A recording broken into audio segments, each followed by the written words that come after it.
Hello everyone, it is I, Anapet Munath, the Queen of Bones and your mummy. I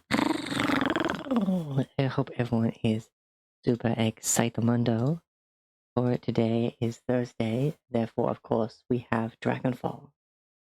As see, Texas Reaper and Miles of course are here.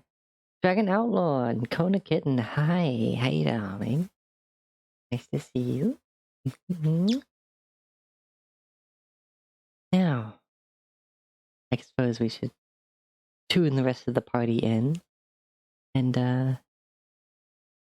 get things rolling. Although we are missing one, I believe. Hey everybody!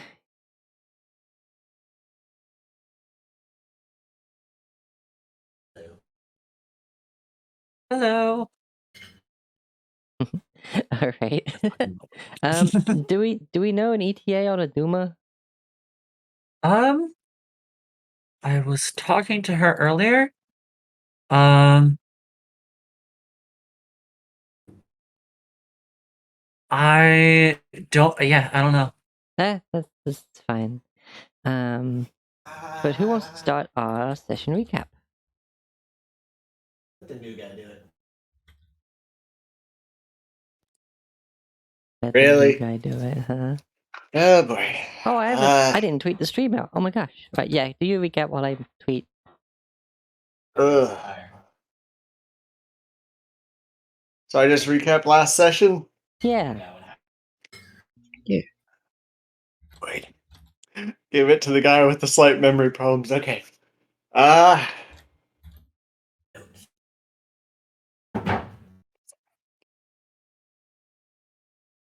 Give me. Wait. Button. What? And the Dragonfall notes. So, starting from last session, we had a new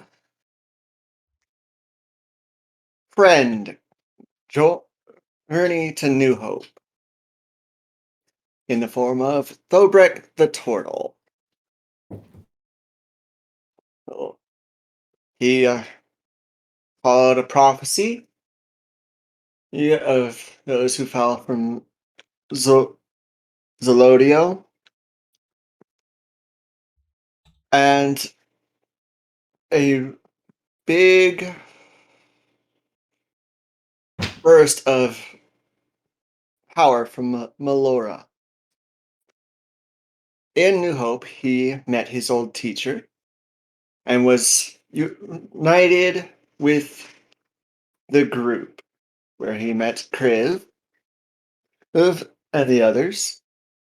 We talked, separated, while Thorberg was meditating. The group talked over about letting him join in. After Kriv went to talk to who were they? The Hunts? The Exalted Hunt. The Exalted Hunt. He learned some possible roosts for the rock that they were searching for, and learned that it may be a weapon to giants. And so, reconvening once more over whether or not they should let Thobrick join, they decide to set off in the morning.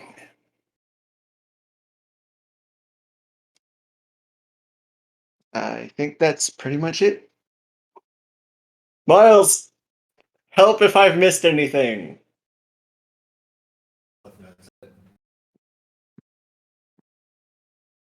Oh, stop. Yo, behave.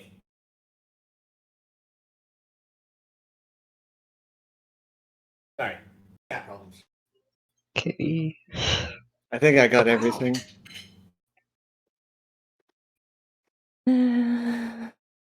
That sounds like most of it. I was not expecting the party to basically just be like, no, fuck off.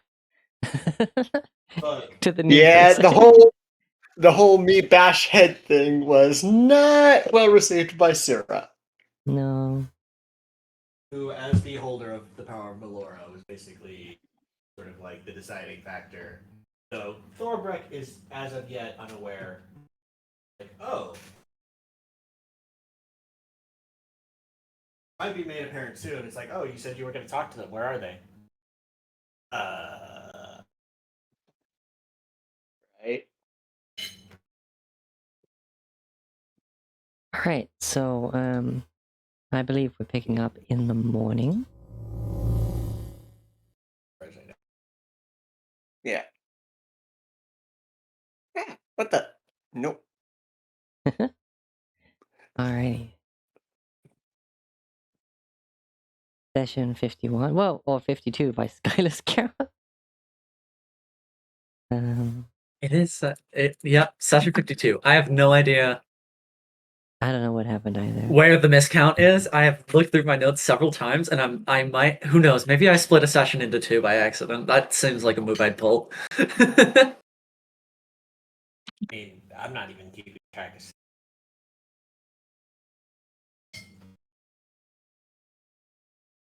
Yes. All right. So, everyone wakes up in the morning. The first very quiet, calm morning, as you're not out in the wilderness and you're not in an inn. There's very little sound in the morning. You're so used to there being wildlife or the sounds of cooking downstairs or other guests moving around, but today you wake up with just quiet. Wait, hold on. This is the pink bed. The rivet Yep, goes here. scans. Yep. I just love how Syrah got the room with the double bed. Like, I mean, Kriv would probably end up in this room mainly because he's using tricks, group sleeping. Rivet, like, I feel being noble probably would have fought for that solo room with the big bed, but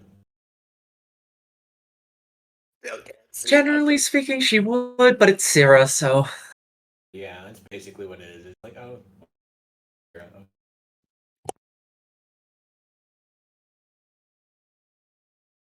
Right. So yes. get up Get up. here, and I look over at Blix. Has Blix stolen anything? Blix is resting on the rug there, and just Yes, but sleeping peacefully. And there's a bit of a lump in the rug that they're sleeping on. check my stuff to see if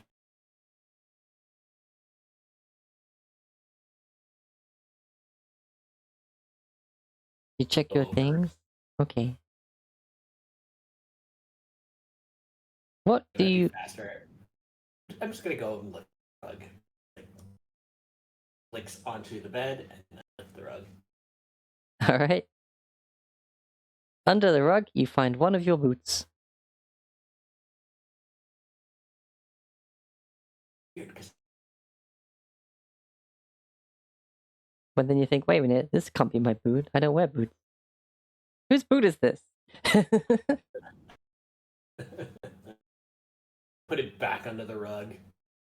Okay.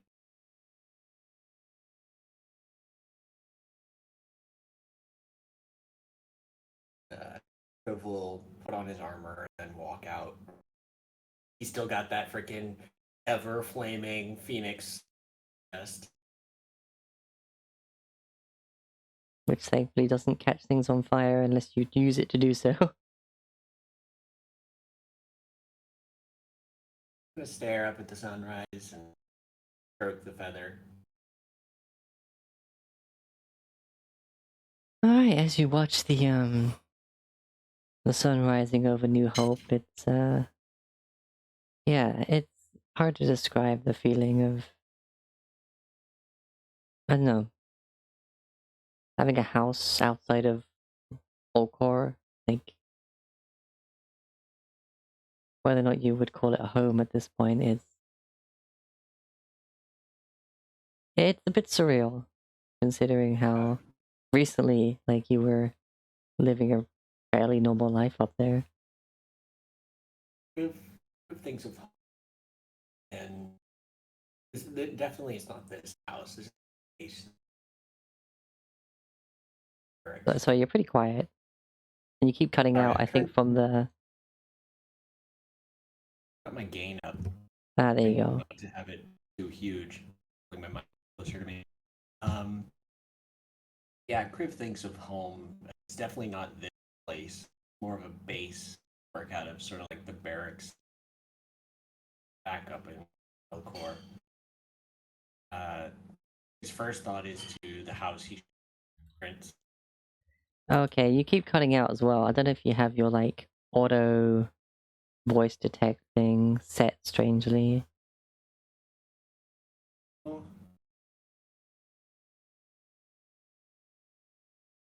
You just sound distant, is all. I'm literally like right up Oh, on my there you go. microphone. So I'm short of putting the microphone in my mouth. I'm not sure how much closer I can get to it. Alright. You sound better now. Yeah, so he thinks of home, and it's not this place. It's just sort of a base to work out of, like barracks or whatever. Like what he was used to up on Alcor.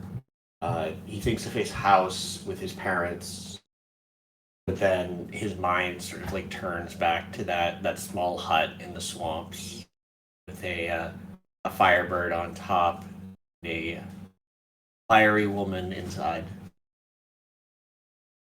Mhm. Okay.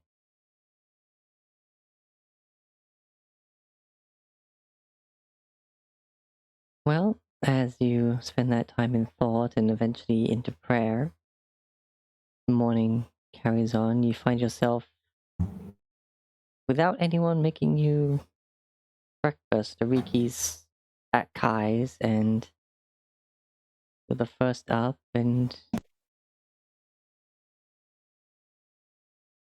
you have the facilities, but not the well, anyone at hand to do it right now.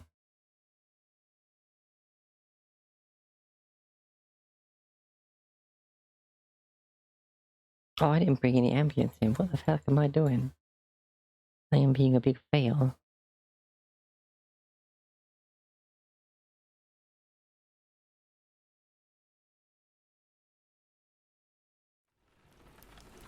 Well, what the fuck? Why'd it open on this tab? No. This is not the tab for opening things. You open it on the main tab. Really Maki.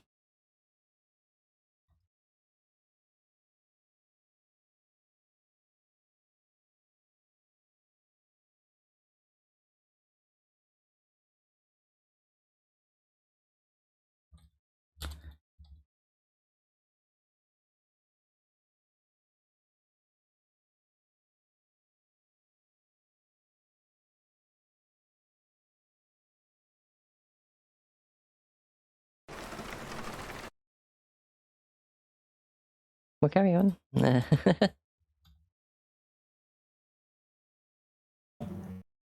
Why are all the cozy ambient sounds with fucking rain and thunderstorms? Just give me cozy.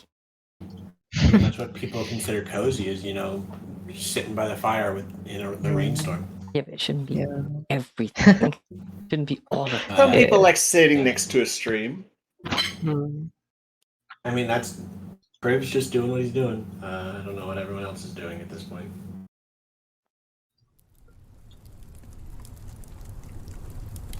I can't be the only one doing things.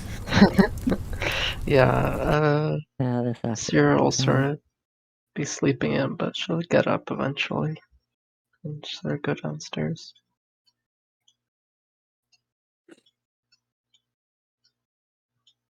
Rex comes outside from the little tavern and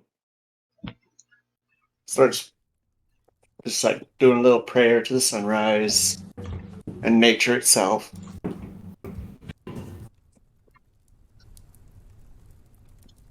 Alrighty. Rivet will eventually make her way He's alive. downstairs. And just after I have to stab in the darkest where my automata are. There. Um. uh, After a minute of looking around and thinking, she just quietly heads around. Where would the kitchen be? Like I just realized that the freaking bucket. Yeah, I think Oh, that yes. I think that would be the kitchen. Yeah. Yeah, I think that area would be the kitchen. Yeah. It's got like a little furnace. Oh yeah, Try I to didn't keep see it- this little furnace in the corner. Yeah. And also, of Excuse course, me. the fire is set up that it does have the cast iron bar for like hanging a cauldron and stuff. Rivet will like kind of look around, take stock of what's there, and then do her best to make food for them all. Aren't you proficient with all these tools? You're not proficient. She's with cooking proficient with a tools? lot of tools, and none of them are cook's utensils. She's a noble. All Didn't right, pick make things myself an up from investigation check. Ariki? Investigation? That'll do. That I can do. Yeah, Miss Smarty Pants. That is a 14. 14. All right, you head around and you realize that you find mostly dry goods. There's like some spices, there's rice, there's like flour and other typical things that will keep for a while. You imagine that if they were planning on heading out on a quest, they would not keep anything that would rot while they were away. Hmm. You find some what appears to be pickled fish and pickled onions.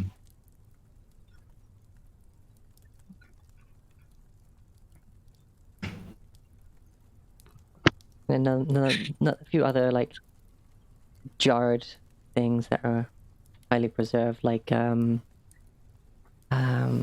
sauerkraut, which they probably don't call it sauerkraut here, but that's what it is. Rivet, thanks for a bit. And you're just like, what the hell are all these? Like, It was like, I can probably make bread and like start making breakfast. all right, try and make Not some literally bread bread, in the but you know what I morning. mean. All right, make a That survival check. toast. All right, I'm gonna. She'll cast guidance on herself. I almost forgot I had that. Don't burn down your new house. So 14. I'm gonna flash a genius this because Rivet would, and so total is 21. You think to yourself, bread, flour, water, something. One of these ground up things must be that thing that bread needs. Oh, this one smells awful. This must be it. All right, hold on. Kicking this tangle. Be right back. And after a bit, you find this big deep dish, which is like that looks roughly bread shaped, and you like get your hands really mucky in a way that you're not used to, as of course kneading the dough. You like, you like forget to flour your hands a bit, so some of it sticks to you, and you're like, okay, oh, okay, well, okay, that works, and just you gotta get it in there and shove it in the little stove oven, and you just kind of stare at it for a bit. You're just like, what is taking so long? Because typically bread just kind of exists in your general vicinity. But eventually, you notice it rise. You take it out, you poke it. It's still not done, still pretty squishy. So you put it back in, and eventually you pull it out, and it's a bit lopsided, very rustic. But eventually, you feel like you've made a serviceable loaf of bread, and you kind of like tap it and get it out of the tin, and you cut it in the middle. Seems to be done. The crust is hard. Yeah, it seems to have done it. You've made a loaf of bread. That was probably one of the most challenging learning experiences you've had in your life. She's like, okay, I can. Okay, let's see what else I can do. She's gonna see if she can, with what she's got on hand, turn this into just a serviceable breakfast. Do you have a spice pouch? I do not have the spice pouch. Ariki has the spice pouch. Ah, you gave it to Ariki. I did. Because I figured Rivet doesn't know what the fuck to do with a spice pouch, but Ariki does. I mean, you're not wrong. She... Searching around, you find a block of cheese, hard cheese.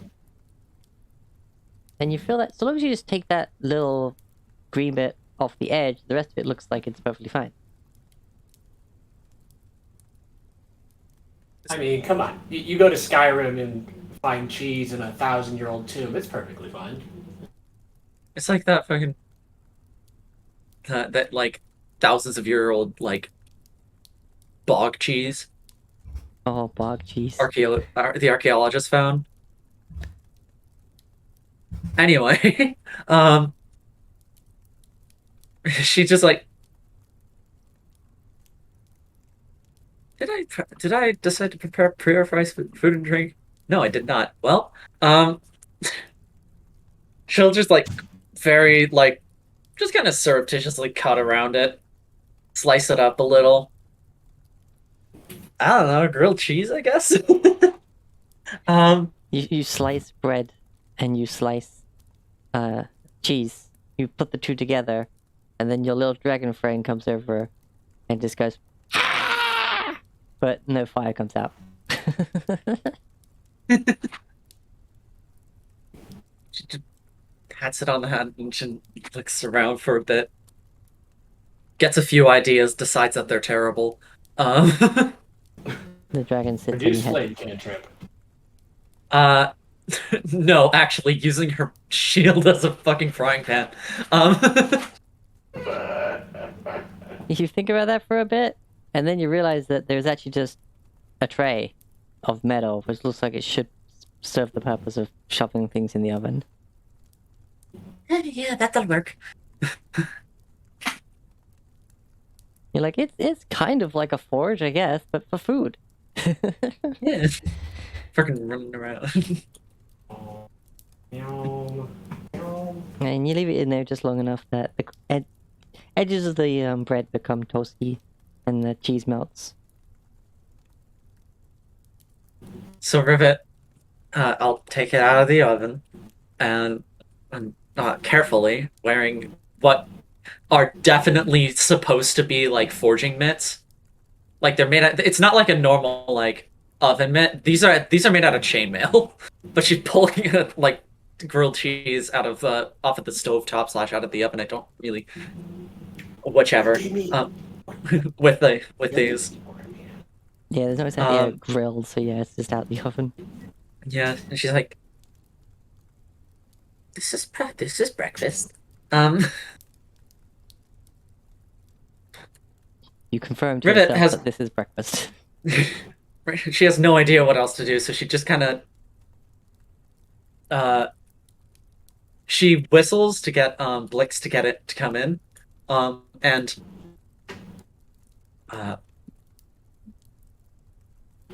is this a good idea? Probably it's fine. She just has Blix help her. She puts a few of the jars of preservatives that she doesn't really recognize necessarily. Just puts them in a bag and has Blix hold them, and just takes the grilled cheeses out into the dining room. Just Okie like dokie. other people probably can figure it out if I can't. So, if everyone else, what was Sarah doing before coming down and just sitting at the table? She was just sleeping in. She's just sat down. Okay, she's just sat down. All right. Maybe got Blix in her lap, if possible. Until Blix got cold, yeah. Yeah. Mm. Blix was alright. chilling There's with also you until Jackie. So, Rivet comes into the dining area with an entire baking tray full of bread with cheese on it. And it's all melty. Definitely not the most extravagant breakfast, but hey, it smells cheesy and nice. And the, fresh bread smell, it's good. and Blix trailing behind, having to like do a little like You just hear, do a you just waddle hear, in like, order to get clink, around clink, it. clink, clink, clink, clink, clink, clink. And Criv will actually get up and help grab the tray from Blix. she's I'm not gonna lie, I have no idea how to cook. This just seemed fine. It looks perfectly well. Thank you, Rivet. I brought some of the preservatives out of the pantry. I don't know what to do with these. um, There is. So you look inside the bag, and yes, there are, like pickled, I guess pickled herrings is one of the fish you can pickle.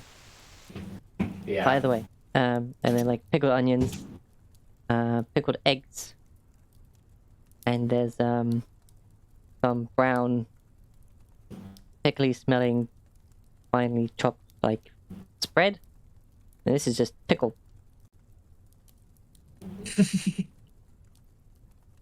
I think like he'll set out the little pickle stuff. So I mean he'll probably try the eggs, but give yourself all. Yes. All right, hold on. I gotta save the cat. Alrighty. Stop! You're gonna choke yourself. Stop doing that. Don't bite me. I'm trying to save you. There you go. Yeah. Pickling being a cheap and popular way to preserve food. The eggs are quite vinegary. I've not actually had like, as far as I know, any of the pickled onions or anything like that. So I don't know what they're actually like, but I've had to pickle onions for some recipes before. Not bad. Mostly I have it with stuff. I don't know how pickled onions would go on grilled cheese. It wouldn't, which is why he's like, the eggs are probably the safest choice of these items. yeah. And this pickle stuff, just pickle. Like, Oh, and just a straight up pickle. no, not pickles. Pickle. Oh, pickle? It's this brown spread. Oh! What is this? Pickle. Original pickle. What is in this? Yeah, nope. Grilled cheese and pickled eggs. That's about where cribs sit. It got mentioned in the whole grilled cheese thing, as apparently it goes good on toasty cheese. What is pickle?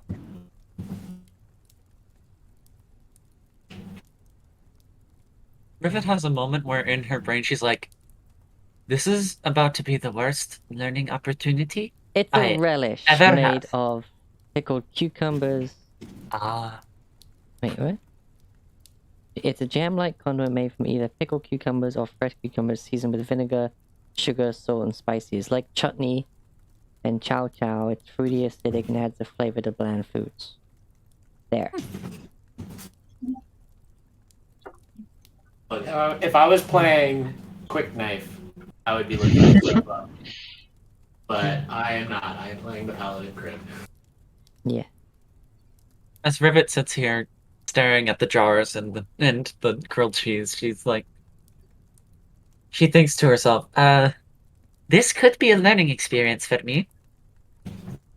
That would also suck. But somebody's got to learn how to cook. And then she's decided to try a little bit of fucking every preservative on a little bit of grilled cheese and see what she thinks tastes good. On and with, I should say. Okay. Well, With are you with ready to play? sandwiches. Are you ready to play grilled cheese roulette? Yeah, she's like, you can see, like, Rivet's not good at, like, hiding what she's thinking about. So you see her go from, like, kind of like this, like, apologetic, but also, like, here, I made this face to, like, oh no. And then just fucking acceptance. She goes through the 5 stages of grief in a speed run, and then Look, this isn't GTA where you got to speed run everything. Yeah, I'm seeing pickle coming up with a lot of this. Okay. I mean, I don't see why pickled onion, because, like, you know, cheese and onion, it's cheese and onion, right? Yeah. The eggs, I'm not so sure. I've not had pickled eggs. Neither have I, but you know, I don't know if I would. eggs breakfast. That seems like a safe choice. Yeah.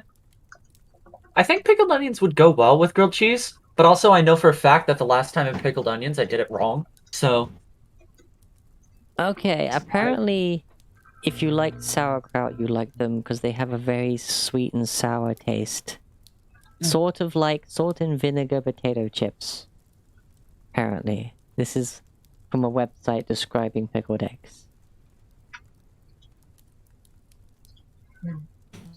So I guess like most other things, when you pickle them, they end up just being a bit sharp, but then otherwise normal.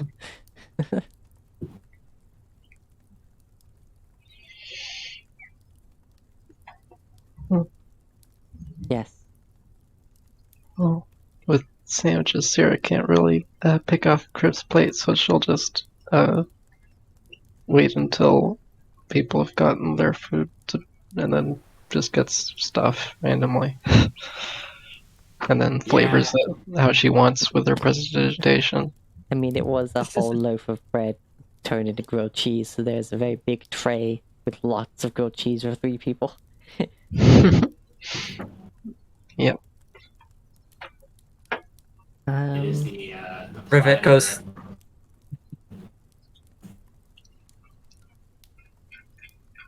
Rivet finds 6 new stages of grief as she's attempting to taste test everything. Rivet, no. How much would breakfast run Thobrek at the dining hall? Yeah.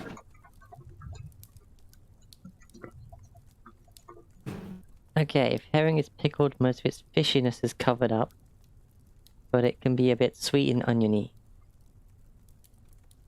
Okay.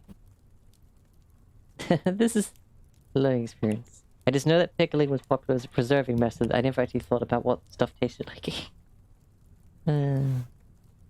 I have a mostly Welcome to diet. DMing, when you suddenly have to Google what preservatives taste good with grilled cheese.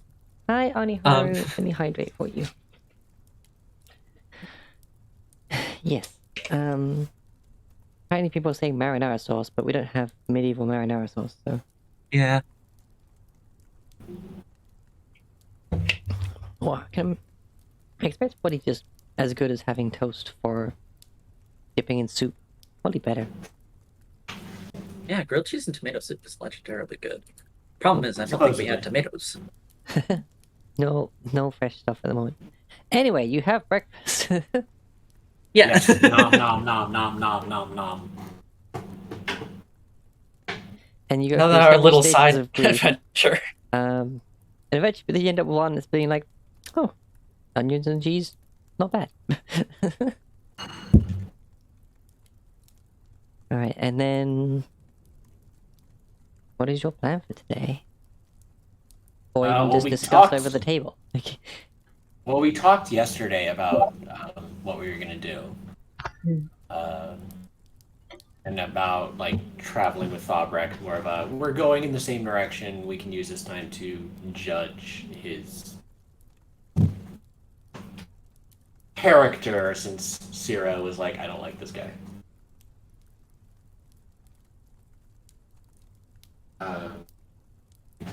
Because I think the plan was, especially given the possibility of sighting of the creature at night, from the guards that Kriv got info from, we were going to basically go to Deep Root and then to the mountain that Trix indicated might be a possible roost if Stupid Bird was stupid. Which, because Kriv definitely was like, okay, we need to set out, because if my theory is correct, this egg is not just shiny thing steal from dragon. It was a giant with intelligence going, you go to this place, steal this specific thing. Because otherwise, Stupid Bird is really stupid, as Trix said, and that makes no sense. So he's like, okay, there's a purpose for this, meaning someone wants to use it, and it's already been a while since it's been stolen. The sooner we find this egg, the better. Okay. We did want to find a cart, though, like a single horse cart that hopefully everyone could load up into and Soldat could pull so they can double their travel speed.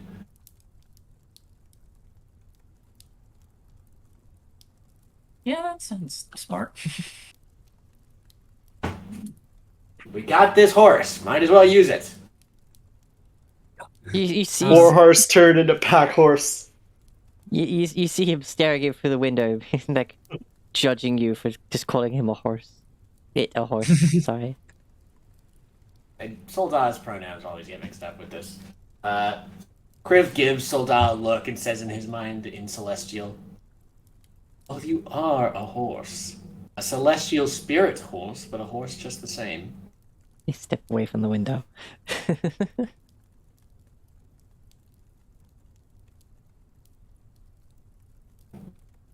All right. Right. So, Galaron- Thorbrick, you or- find yourself in the quote-unquote tavern part of the trading hall. Yeah, and you get some cold cuts of some meat, and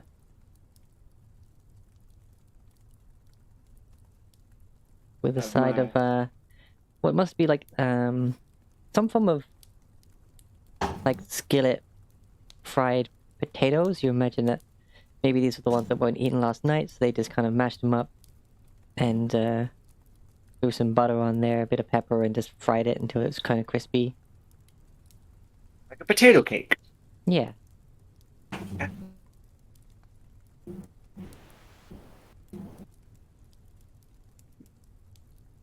Very good food. Thank you. Oh, well, it's no problem. If it's a bit bland, I got some of this made from tomatoes, and I got this one that's basically like pepper, but then like... Used to fancy, so this is just fine. Alright. I'll finish up and just head outside. After paying, of course. Yeah, it is not much. It's just like 3 copper. Ooh, I guessed right. Yeah. And yes, everyone ends up having breakfast, and Bowbrick heads out. I'm just gonna move Ariki around this corner to be hidden. Still have nothing but a black screen for the house, but still, Hey, what? You don't? yeah. Pure You're in there. blackness. You have a token. Oh, I see it. Probably they didn't have vision. Oh. There you go. That token now has vision. You were in this pot. Just spying I'm just on me. lurking in the corner. A turtle in its shell. Alrighty. Anyway, so I guess you head out from your home, lock up, and look Yeah. for Thorblek. Yeah, we'd look for Thawbrek. Given what Kriv knows of where they stayed when they didn't have a place, he's gonna head to the trading post because he figures he can also go there to find a wagon. Find the wagon. He needs a wagon so he can hit that trail. Hopefully, To find the everyone makes it. wagon. To go and help with the wagon. Yep. Find a wagon to help the dwagon. Help the derg. Alright, yep. Just to be looks about right. You know, I mean, Zero Sierra's still always there. reading. And then Blackie gets on Sarah. And Rivet and Blix and Kriv leading the way. Yeah, I figure once we travel, Kriv will be on Soldat and Sierra might end up in the cart, who knows. If Sarah was carrying Yeah. Blix and Draki landed on Blix, then we would have a small creature carrying a medium creature carrying a small, or a large creature carrying a medium creature carrying a small creature carrying a tiny creature. Mm.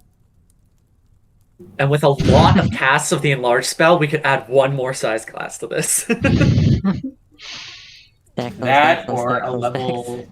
level 18 Rune Knight. Mm. True. Or any level Rune Knight Duergar. Yeah. Fairy as well, because the new fairy now has the intrinsic ability to cast Enlarge Reduce once a day. And all of this is really Small important to and the tiny. plot. Yep. The Oh, minion. also, of course, if some of the recent updates to any of the races affect your race, and you like the update, feel free to use it for your characters. I don't think ASMR has changes. I don't think so. I can double check. Yeah, double check, because even some of the ones that weren't, like, some of the legacy ones still got some things added to them. Like how not only it's not just the new Triton Oh no, that had... Azamar. You see Azamar in here. Yeah, there's it's not just the new Triton that Asmar's got in Dark there, Vision, but they it gave it to looks- the legacy one as well. Yeah. Celestial Resistance. Ah, your Healing Hands changed. Healing Hands is now, as an action, you touch a creature and roll a number of d4s equal to your proficiency bonus. Creature gains a number of hit points equal to the total rolled. Once you use this trait, you can't use it again until you finish a long rest. So it changed that. That's Well, I I'm pretty like that. sure it has some weird things that I don't like as well, though. Like, yeah, the Radiant Soul thing, the wings. I mean, isn't that the usual thing? Well, no, let's see, it's it still lasts a minute, but then it's also the damage is only equal to my proficiency bonus, the extra damage. Oh yeah, it used to be equal to your level. Yeah.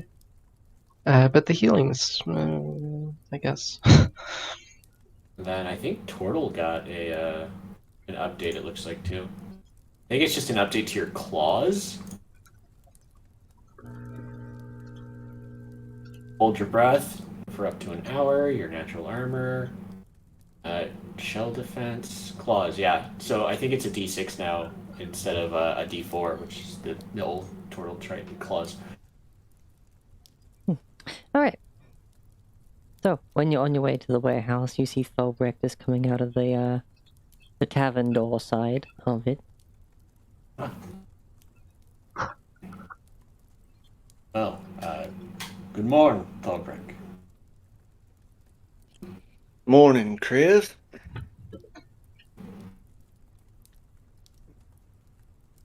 You're up and about early. This is actually a little later in the day. We, as a paladin of Pelor, I tend to rise with the dawn.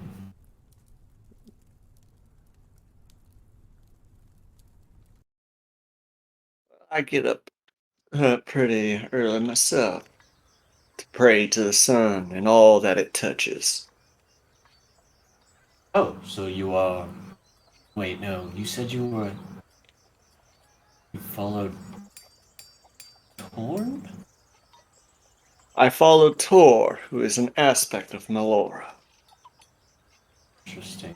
But you worship the sun, which is aspected to Pelor. It is all a part of nature.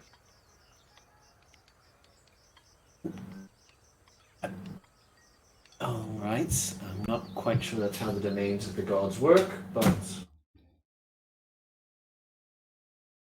As you say, we were just on our way to find you. Um, we anticipate leaving shortly to head to the southwest, where we believe the nest of this rock might be, and maybe, possibly through this, finding some connection to the giants.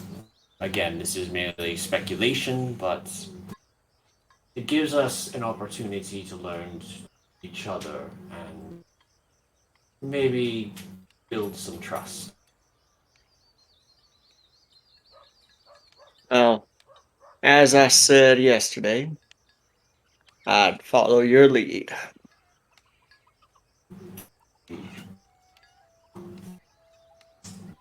I believe you were introduced, but let me just reiterate. This is Rivet. Gestures down to Rivet. The little fox one there is Blix. My companions there are Drac, Syrah, and Soldat going from the top down. Quite the totem. Yeah. It is, it works for us.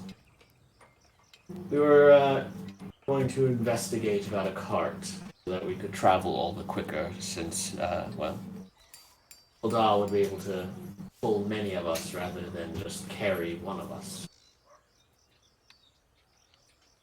Well, I believe that I can help a bit with that as well.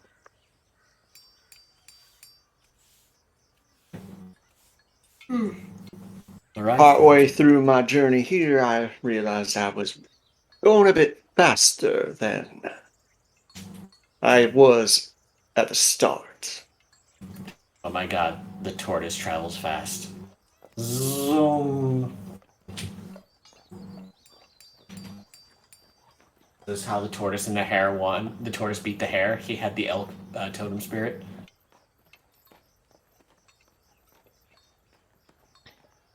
Enough shenanigans.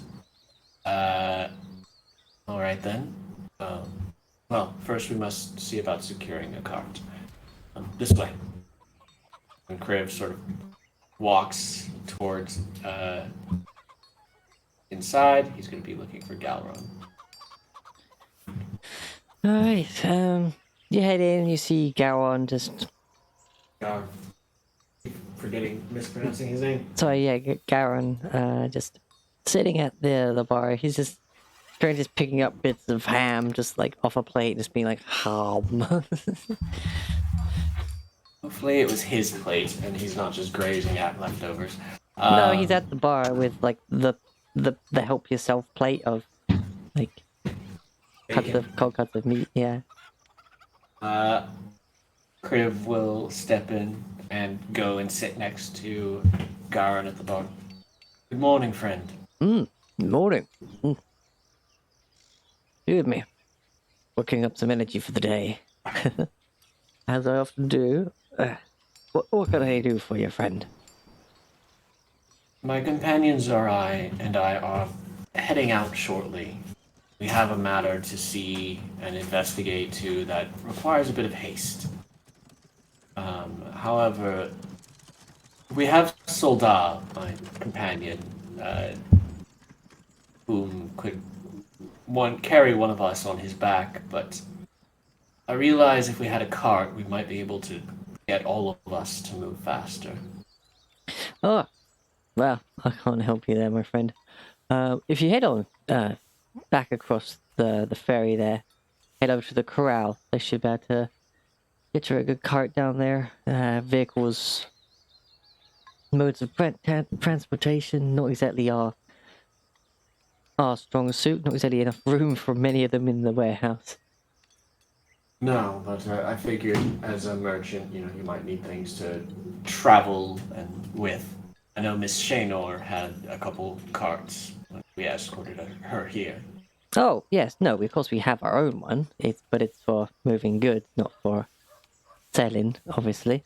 Of course. But anyway, my friends, let's yes, head on out the southern gates, across the waters, and well, you'll the corral's quite rather well built. Uh,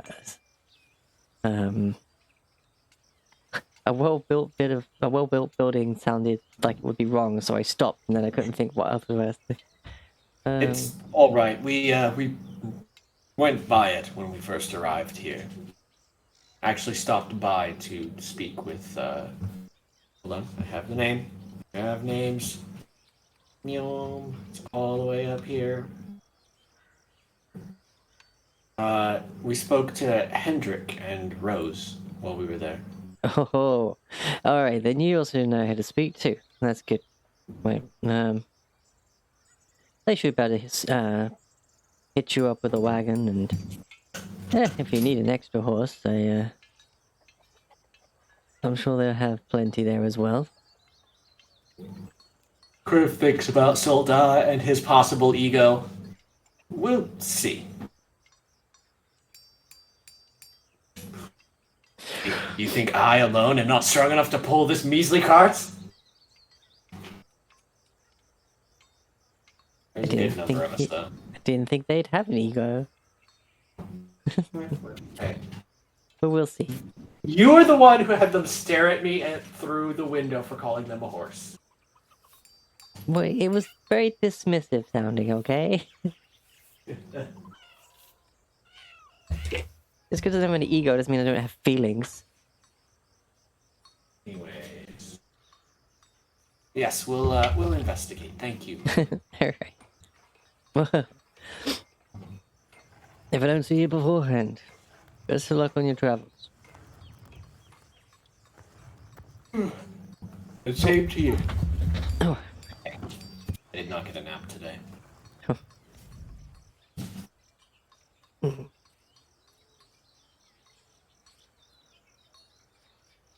Alright, stretch from on it. Oh. Yes. Tired kitten. Everybody stretch. Someone redeem the stretch. I'm stretching. I'm stretching. I'm also been playing with this kitten since we started, so it stays out of my lap. Thank you, Oniharu. Thank you for the stretch. Stretch goals.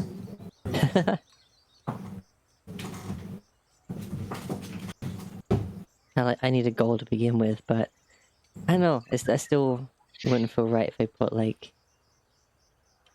a monetary goal on the screen. It's not my style.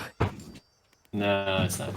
Anyways, so Kriv will step back out, bidding good day to Garon, and say, "All right, well, he doesn't have a cart for us, but if we head back down to the corral and speak with Hendrik and Rose, they might be able to provide us with some, and possibly an extra steed, if it's deemed necessary. Depending on, because there's multiple of us traveling, and a couple of us are of the larger size, we might need a bigger cart, more than Solda alone can pull."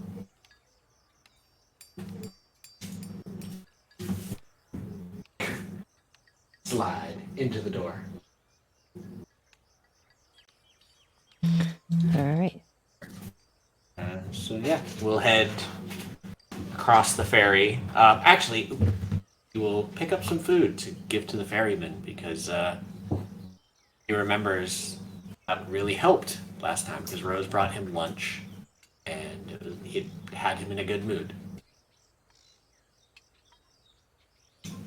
All right. Yeah, 3 copper.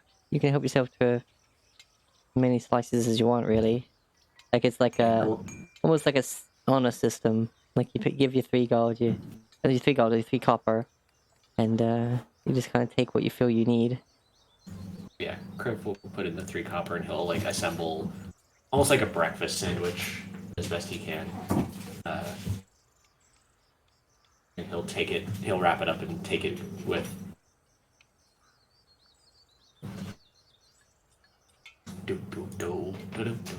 All right. So you start heading down out the southern gate.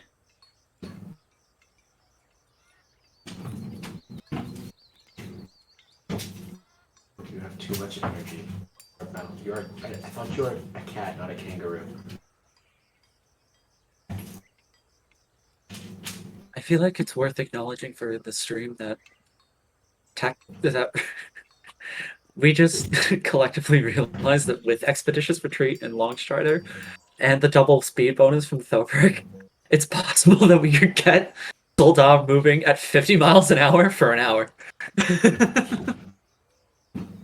I mean, yeah, I suppose. Nyom.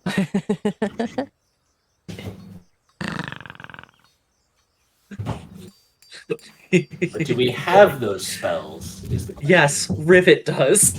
Yeah. Let me ask a different question. Has Rivet prepared those spells? Not today. Not today. I just remember asking, does anyone have Featherfall? And hearing I didn't prepare it. I did not think we would be trying to get down a mountain that day, okay? That's not what I thought was going to happen. We were not getting down a mountain. We were yeah, out right. Of a dragon. Right. Yeah, excuse me. I thought you were talking about a different situation. I'm so sorry. I thought the world was gone. Wait, hold on. Cat is tangled again. Why are you doing this to yourself? Oh no. It's a cat! How does it tangle itself? It grabs onto a bit of wire, then does flips. That's how it Okay. tangs itself. Well, My You cat's napping. you should probably zip tie those wires. My cat doesn't exist. I don't have a cat. I try to untangle him, and he's like, "No, I'm scared. I'm gonna bite you." Oh no. So now I have Cat. Lance is. Yeah. All right. So we head to the corral. I give the ferryman the breakfast sandwich. Yeah, you get to this side of the river, and you see it like there's like a string, and it's like a ring for for transportation. You just pull on it, and you hear on the other side of the river just this ding, ding, ding, ding.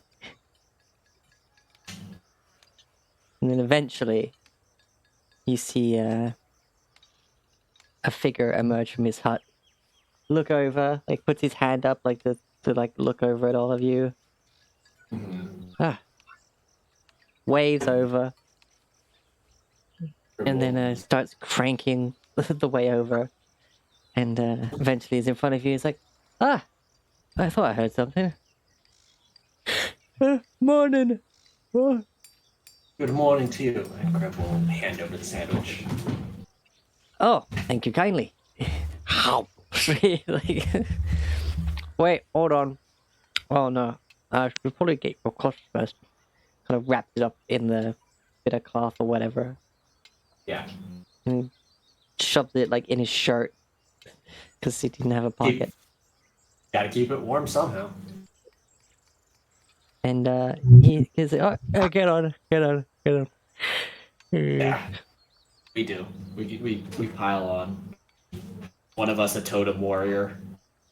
Yeah, it's once all of you are on, like, as strongly constructed as this ferry like is, it still dips a bit. Not enough for like water to run onto it, but there is a noticeable dip. Like you can see looking at the shore, like from the platform you got on, there's now like a 2-inch like descent between the raft itself and the. I imagine between an almost 500-pound total and however much Kriv weighs, that's a lot. Jesus. Yeah, Kriv weighs a lot. and Soda. Yeah, All I right. mean, Kriv's like 400 pounds with his gear, so. Well, going back the other way is not going to take nearly as long, so please, hang on to something, keep your arms and legs inside the raft at all times, and kink, let the release go, and just the system that operates the chains and the weights and stuff just start releasing, and it's not like super fast, but you just get this dragged back across the river, like to the point that there is a little bit of like a wake from the movement of the ferry. As you notice that to get you across the other way, he basically was fighting this weighted system, and that's where you had to like hook it in at the other side. So you just went chink, and you just see the wheel start spinning. Not anywhere near as fast, but like it's probably like twice as fast as he was able to crank it, getting you to go the other way. You know? Yeah. He had to walk up the stairs, but could take the escalator down. Yeah. And eventually you just kind of bump into the other side, just like, when you go wobble, wobble. All right, there we are. Oh, hold on, there's a bit of a gap. And he kicks this one bit of the floor, and it kind of seems to have like a hinged metal like ramp that he just like puts it up, and it makes more of a slope up onto the bank to make up for that slight step. Cool. Yeah, so Kriv will get off the raft. Soldat will follow with Sira and the automatons. And as you're getting off, he goes over and says, "Right, well, if you'll be using this as a regular service, then I appreciate the sandwich." And yeah. And he kind of just like backhands just with a nail to make this like tin just kind of rattle of and there's this tin that's had like a slot cut out the top of it, and it just says like ferry repair. Like Yeah, Kriv will put like 2 silver in. I don't know. oh, mighty kind of you. All right, well, have a good day, and any journeys you may go on, well, I look forward to hearing about them when you get back. We look forward to telling the tale. So we. No, if you excuse me, I have some important business. And he like pulls the sandwich out as he's saying this, and just goes hom. Yeah, breakfast is important. Yeah, so Kriv will start heading back towards the corral. Yeah, it's like just a few minute stroll down this main. Yeah, it was right there. Yeah, and yeah, you see the frankly like huge corral. There's like 8 horses just kind of milling about because it's early. Some of them are like deep in their feed bags, and you see a familiar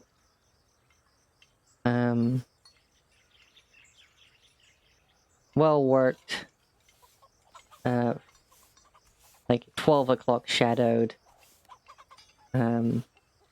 face with a bit of straw out of his mouth as he always does, his chewing on it, as you see Hendrik handing to the horses.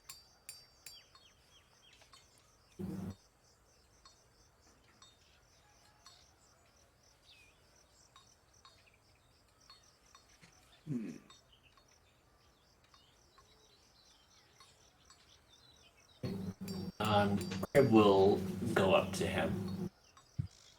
Good morning. Morning.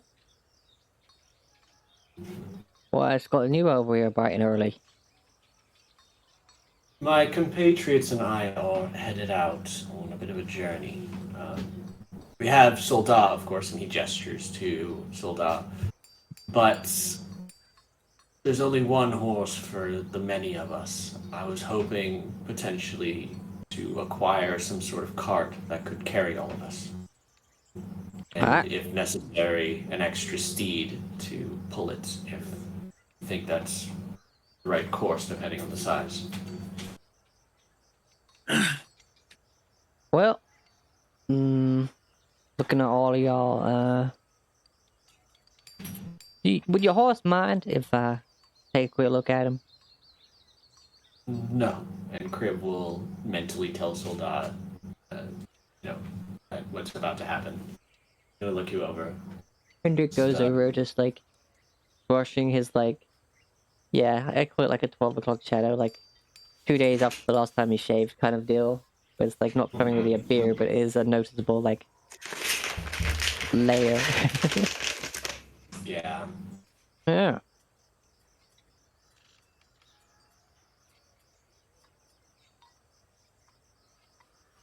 Well, first of all, gotta say that's one of the healthiest and finest looking steeds I've seen in a while. Though, given his musculature, he don't exactly seem more like a draft horse.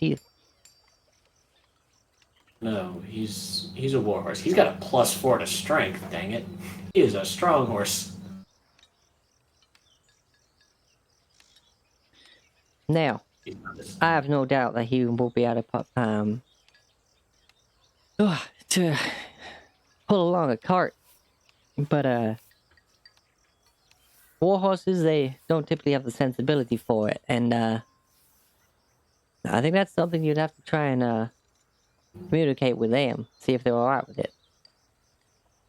Crib just looks at Soldat and speaks aloud in Celestial. Do you think you'd be fine pulling the cart, Soldat?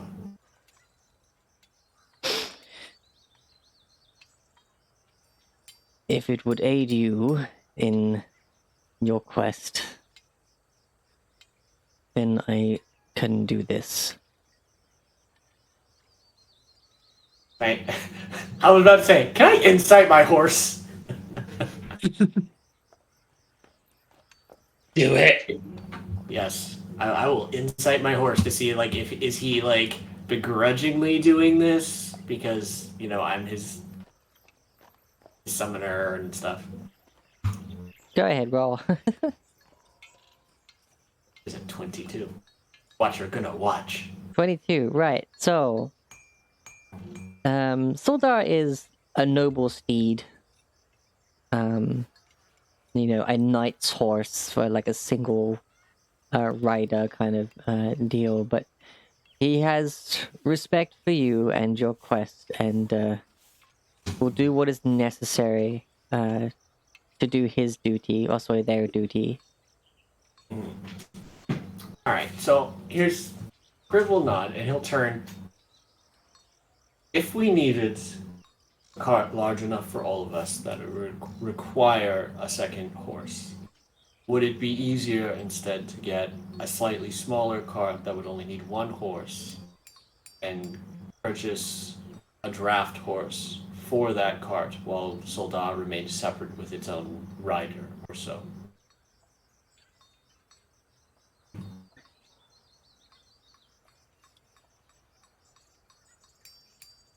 He's fine with the pulling of the cart if it's needed, but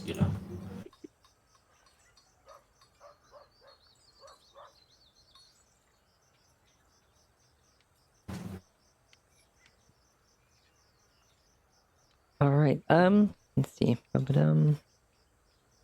there again we have two heavy what boys. is the warhorse's speed? 60 feet. 60 feet.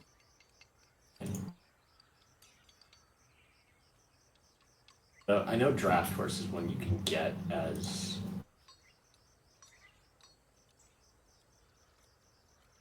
Well,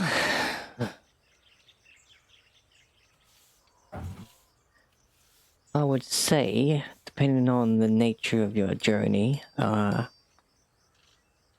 warhorse is of course a trained well to not be too easily spooked by anything that may come into contact with you during your journey, as shown by your steed just oozing all kinds of courageousness from him.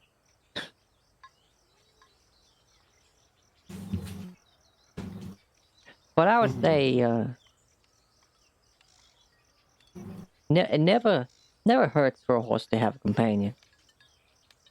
And for them to like share the weight. But a cart, nonetheless, will set you back about, we'll say, well, 35 gold. A good draft horse, or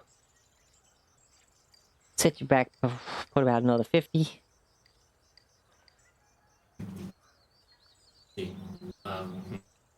I think because draft horse's speed is only 40, so it's slightly slower than Solda's war horse.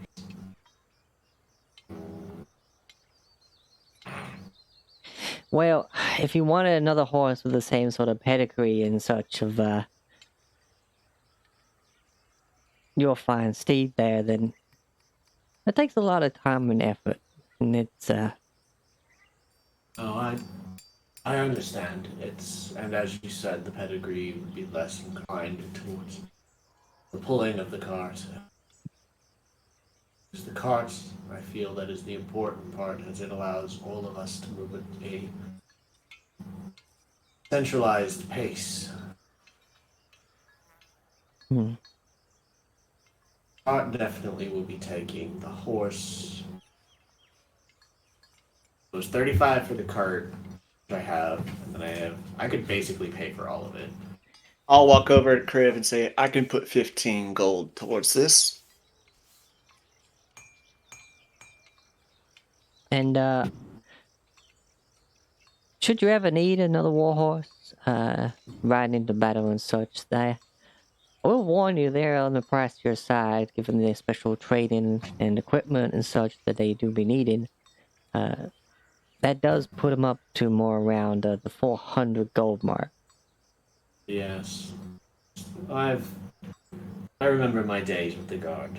It was definitely the more seasoned officers that had their own steeds. Solda, thankfully, was a gift to me from the magic of Pelor. Ah. Well, I will be saying that that's a fine gift. Indeed. Alright, so give me a moment, and he'll step over to the group.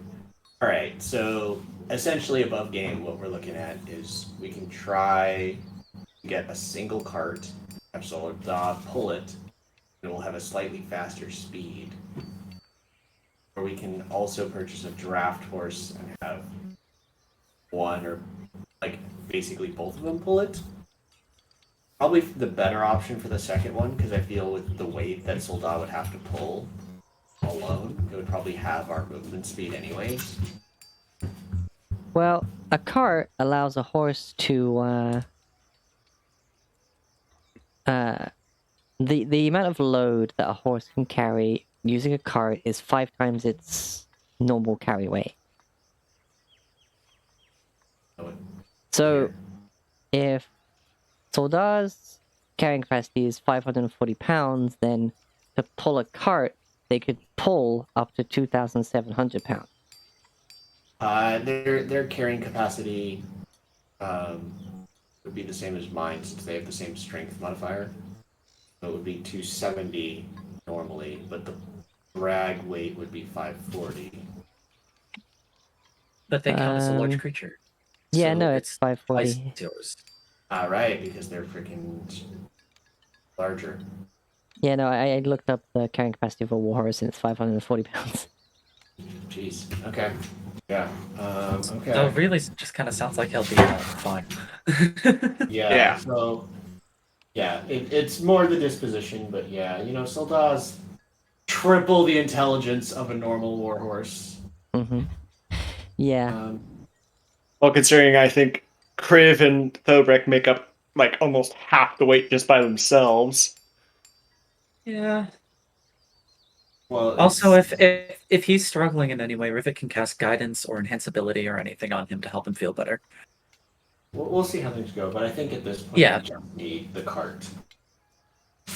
All right. So I well, think, yeah, I agree.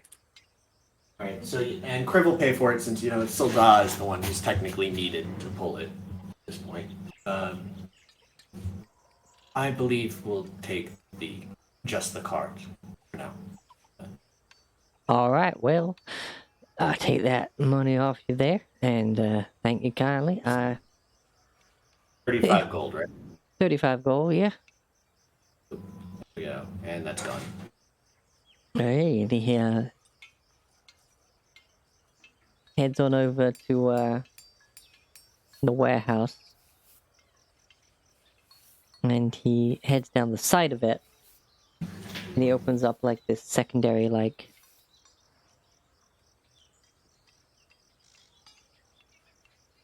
it's like a shed, almost like a carpool, just on the side, like of it, where Yeah, I there's getcha. just a number of wagons, like just one in front of the other, one in front of the other, one in front of the other. So he just opens up Yeah. the front. He actually just himself just pulls the front one out, and then he just checks it over, gives a few bits of good kicking, gives it a slap on the side. He's like, right, that's your house, you plenty.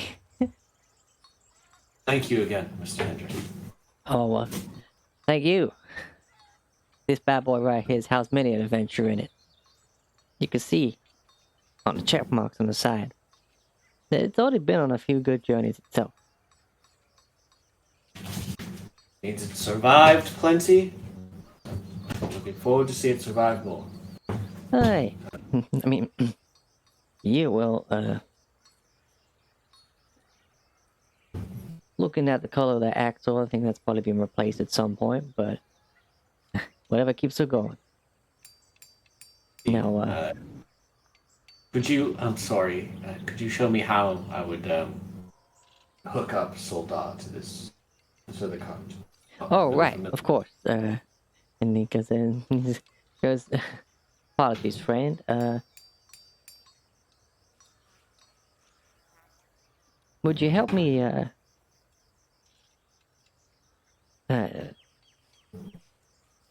take the saddle off?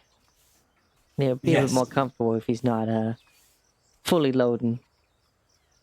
Kriv will pull off the makeshift saddle. Like, I don't think does he come summoned with a saddle? I've never really figured how that works.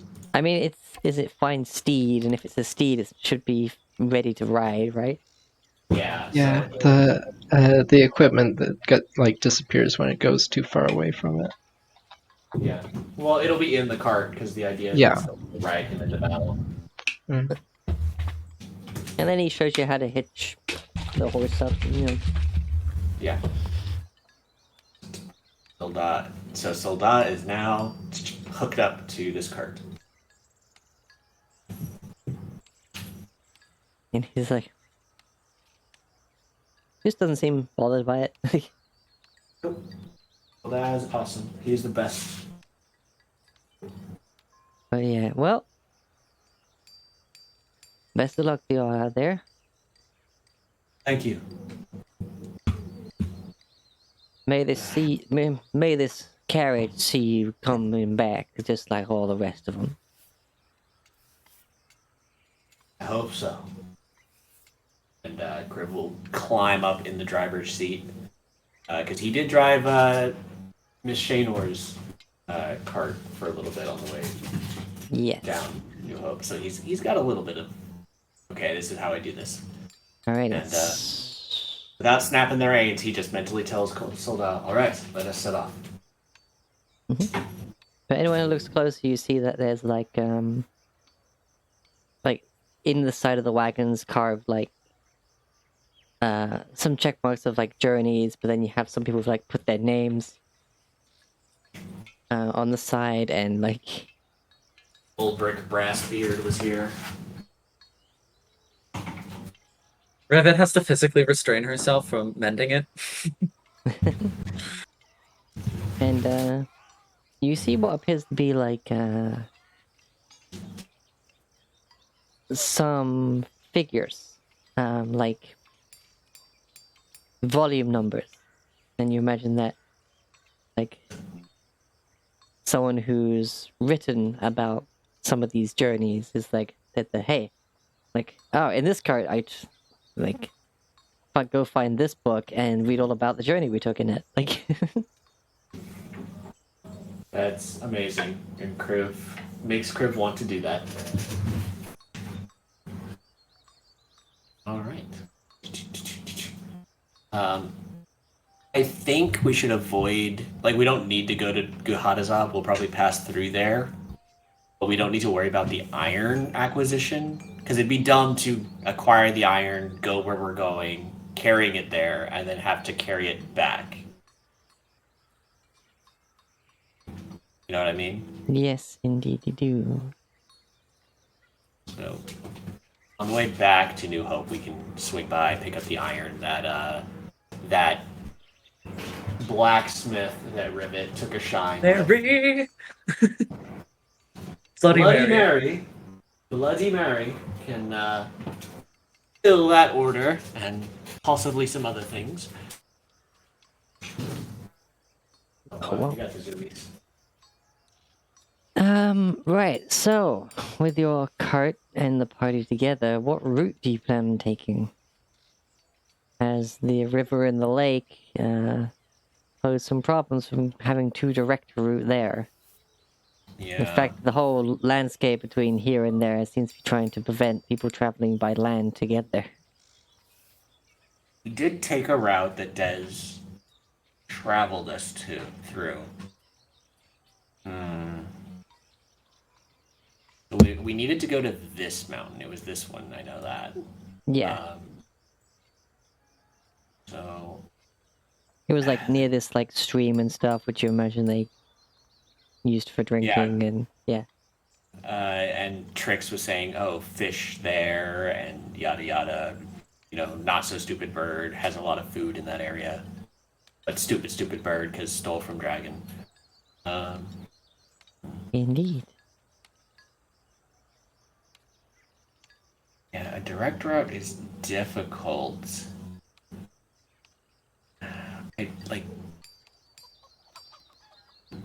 Let me do something here. If I may say, for a slight bit of flavor, there is an aura around the party, the same color as the symbols on Phobrek's back, indicating the elk spirit helping them travel. That's a bit roundabout, but it looks like it's the most land solid. Yeah, actually, that is the route I was about to paint out, but yeah. Cool. Yay! Another long journey for the party. Yeah, because it's like it looks like there's more solid land in the lower regions of the swamps. Yeah, no two places are too close together in the Badlands. And this is really like, it's like your concept of a long journey is probably like 20 minutes, half an hour living in Because we Allcore. grew up, yeah, Allcore was a very confined area. And here's Confined. these city slickers being like, oh my god, this will take weeks. What the fuck? Serious Grim not is- city slicker. Yeah, Crim's a little saddened. He had hoped that they could somehow swing by Deep Root. Maybe after the fact, since time is still of the essence, but it's reasonably close. It just makes the return journey a little longer. Yeah, and the journey you took from Deep Root to How does that? yeah, well, yeah, that too. But also just further into the swamp. For wow, my mind just blank.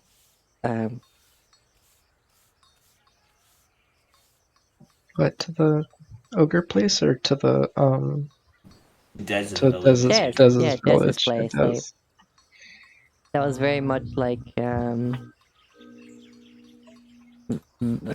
of course, very swampy terrain. Like walking not through really. it, there was definitely a clear path they took to avoid any of the sinkholes.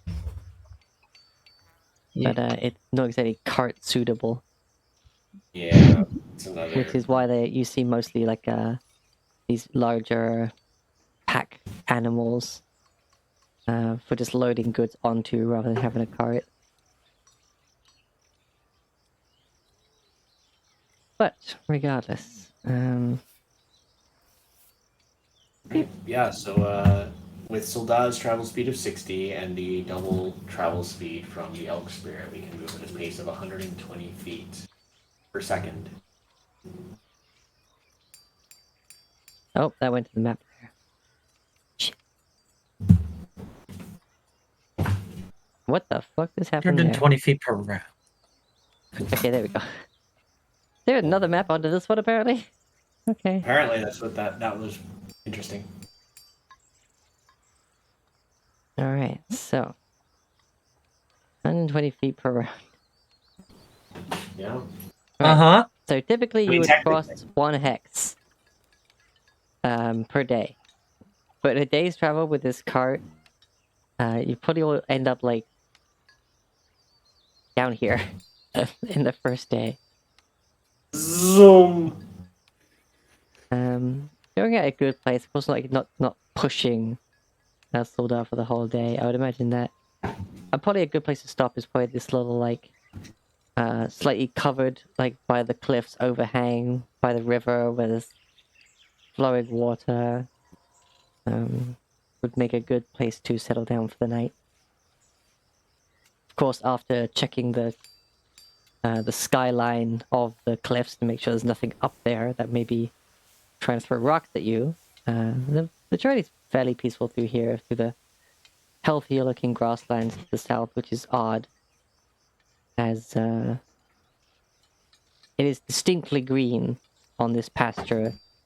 That the only noticeable thing on the horizon of these plains is the hey SlibBP, is the golden leafed, very large tree in the center of these very lush plains.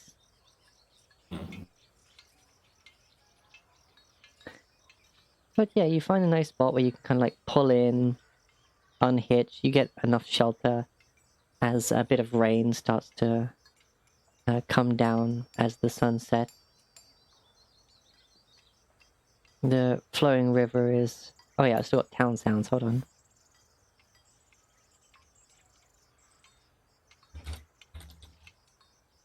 We dang, we really traveling. Well, cart's basically double speed. Added the double speed from the elk. Yeah.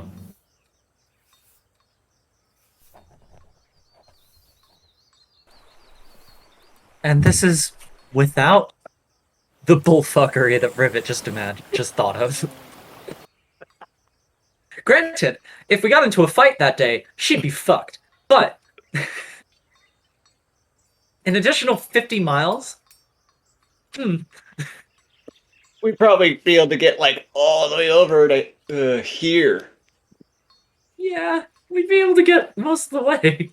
I roughly like 2.5 your daily travel amount, just because then, for the sake of brevity, but it also makes sense, like in terms of the mechanics to have that. But anyway, let's just stop for now on this, and then we'll play this one.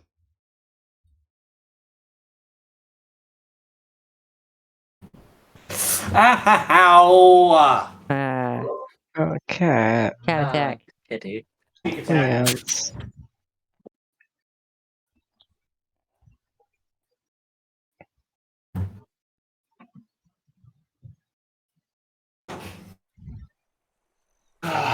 Stop playing with his toy, and suddenly I am the toy. yeah. Humans are always the toy. At this point, you should just wear a scratching post on your leg. Oh, This ambience is a bit quiet, so I want to turn Mackie up. Okie dokie. Nice flowing river sounds. Getting the campfire going from the crackle. hey, Rati. All right, so Go searching for some like food. Scrounge around. Alrighty, make a survival check.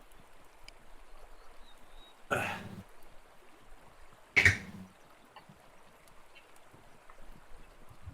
on, one of you things I'm.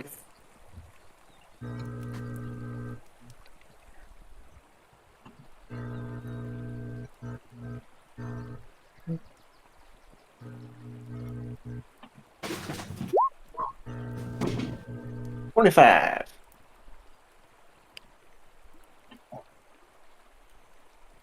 25. convenient. Alright, you find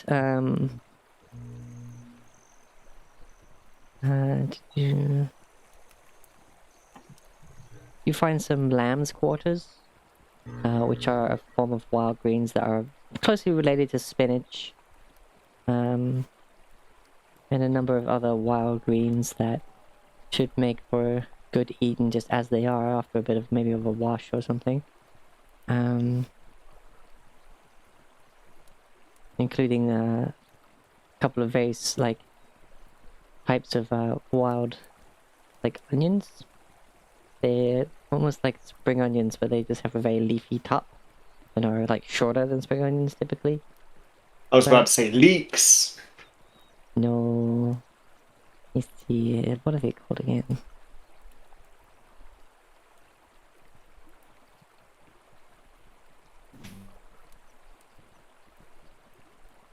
Is it sorrel?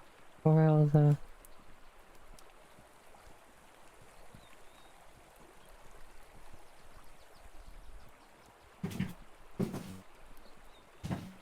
Cat can jump.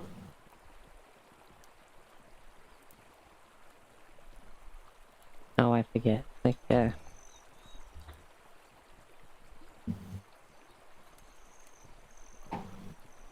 yeah, stuff like field garlic, ramps.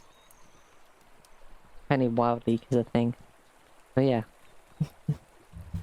But also, you also notice that, of course, you know, there's plenty of fish in the river. As fast as it does flow, it's like all the twists and turns around this part of it, and having, of course, this being after it is met with the large body of water and split off into multiple rivers, it doesn't flow nearly as harshly as the main channel that feeds into the lake. Did you see a number of fish shining their scales as they swim around? And can gather some of them if you so choose. I know you opt for more of a herbivore kind of dealio. I'll catch some of the fish. Because, well, I'm not just cooking for me. Mhm. Got it for the whole party. I'll grab some fish. I'll just try and cook it all up for a dinner. Alrighty, make me a survival check for cooking, unless you are proficient with cook's utensils. I am not. Just an herbalism kit. I think we have cook's utensils. Like I have my own pair that I bought before we met Ariki. Yeah, speaking of which, of course Doomer is not with us.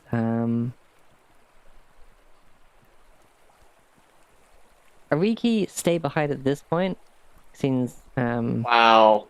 oh, I thought it was the 12 that looks to be standing up, but nope. Oh no! Honey Everyone, Haru, we've been thanks for the raid. Hi.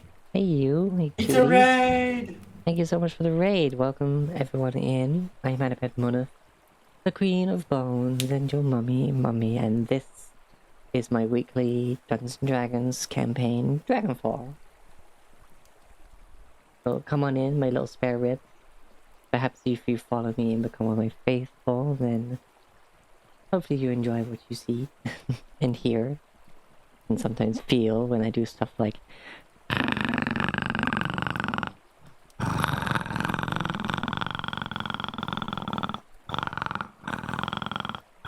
I imagine I burned the fish. You burn the fish and you overly boil some of the veg, so it kind of... Thank you, Oniharu. The fish, you have to like pull quite a bit of it off before you get to some of the flesh that's not burnt. But you know, what's in there is cooked.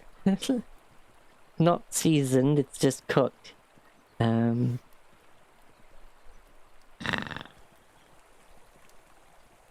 you, Civet.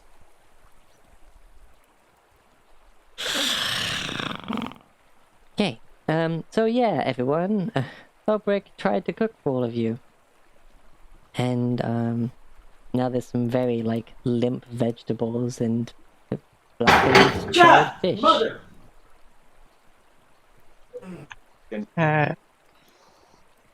What happened? Hit I and just mischief. rolled a d4. Blood. Oh god. Green cat.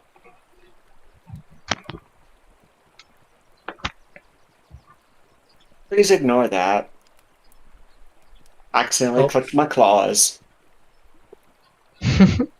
Well, The cat clicked their claws too. so there's food if you want to try it, but it's not great. It's edible. It's not like, wasn't that low of a check that it's not edible, but it's not good.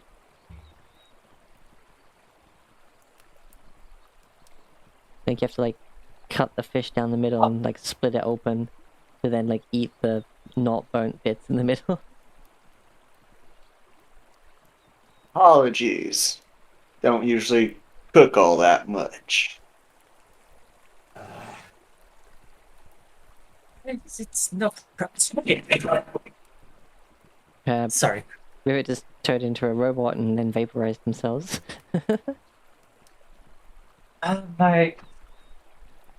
The back of my chair just broke. Fuck. Oh no.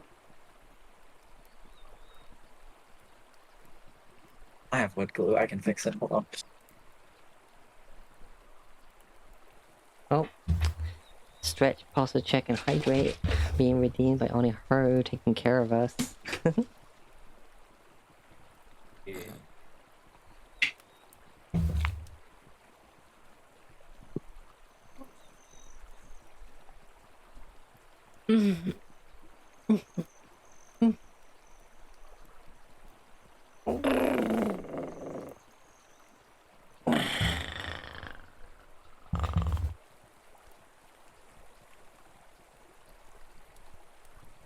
Alright. Thank you, Oniharu.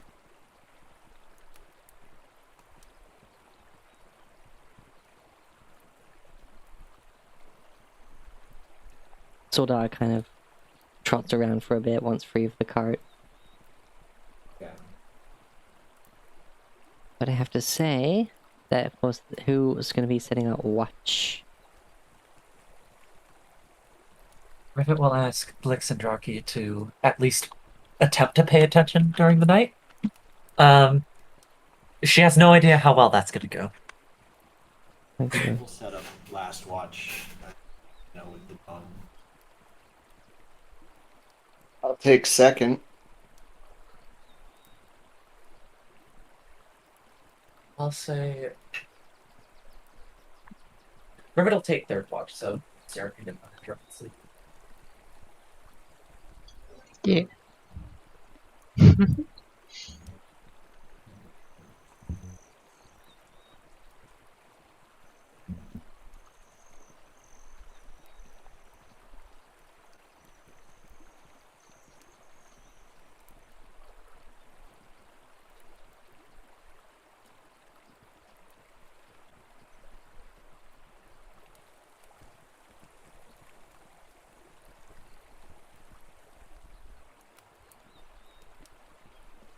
Alright, so.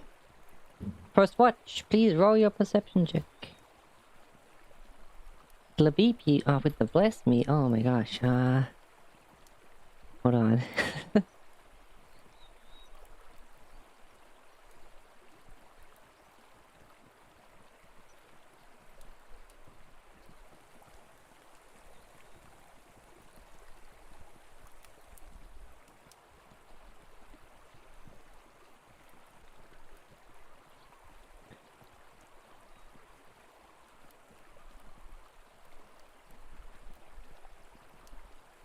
I can definitely see. Do you have just one video of writing some music in chat? You write some music? That's so cool. Get to hear some of it sometime. Well, unfortunately, darling, I cannot say much about you as there is. We haven't had too much time to talk. That's, unfortunate, but if you write music, then, well, that's something I don't see too often. Like, of course, there's artists of various different kinds, and music makers don't often come by my channel too often, so that's really cool. Like, to have someone who's, able to paint with sound is really sweet, and I hope to hear some of it someday if you have a place we can go to listen to some of it. But I can say that you've never said anything that would make me do anything but bless you in my chat. And it's always nice to have you around. Anyone who comes and supports me and, you know, my friends just do what we like to do. It's, thank you. Thank you very much, and may whatever you wish to do with life, may it be wonderful. And have my blessing to continue on. And be your best self.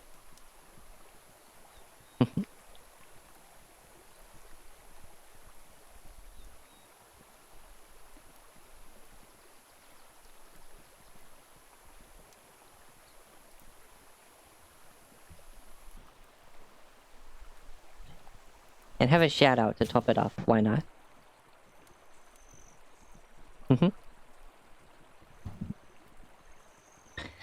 Alright, so, what was the roll for the perception check? If she's rolled yet. Oh, okay. First watch, let's do this. Crib would set up an alarm. Yes. Those, the automatons would also make perception checks. Yes.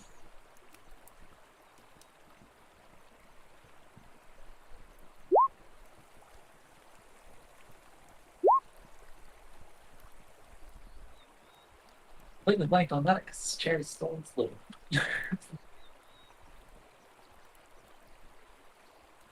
Kira, you roll on your watch?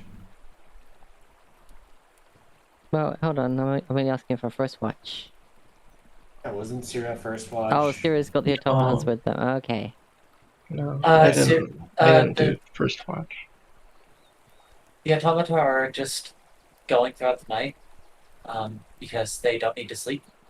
So they are I the heard first watch. Text Okay, said they can be the first watch. Well, no. Tex said he would take second watch. Did he? I didn't Yeah. say anything about watches, so who? Yeah, well, who because did what happened first? was Albrecht is like, I'll take second, Rivet's like, I'll take third, Crib was like, I'll take last, and then someone's like, oh, I guess Syrah's taking first. Oh. I didn't say anything about watches, so. Flix and Draki Yeah. can do it. Like, if people like assume that they settle down, they go to sleep, expecting someone to be on watch, and then it's just the two automatons sitting there on their own, just like looking around. Left the thieving fox alone.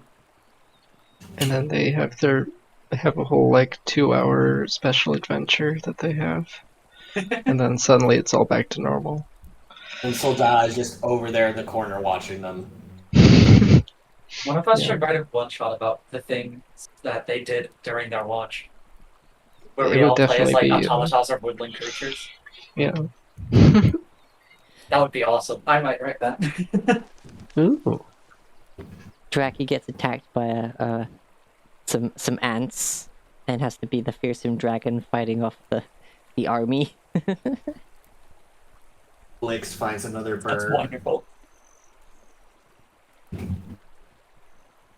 Blix on the journey to discover all of the birds. Blix climbs a tree, finds bird, looks at the bird, then suddenly just jumps to the next tree and looks at bird. Bird watching Blix. I just imagine Blix then goes over to Thobrek to wake him up for the watch and just like sits on his chest and just pats the face, just pat. You pat, forget pat. I'm in my shell, so he would have to stick himself into the hole of my shell. You assume Blix would probably not do that. I assume Blix would. Yeah, you might assume that Blix has like at least a little bit of logical sense to like not try to crawl inside your shell, but actually Blix has 5 intelligence. So Blix sticks their head in like they're sticking their head down a rabbit hole, like just. Or like Blix very nearly gets stuck in the head hole of your shell. Trying to get to your head, to your face. like just a small dog trying to get through a too small cat flap and just the head through is like, eh. Yeah. So that wakes me up and I basically headbutt it out of the hole.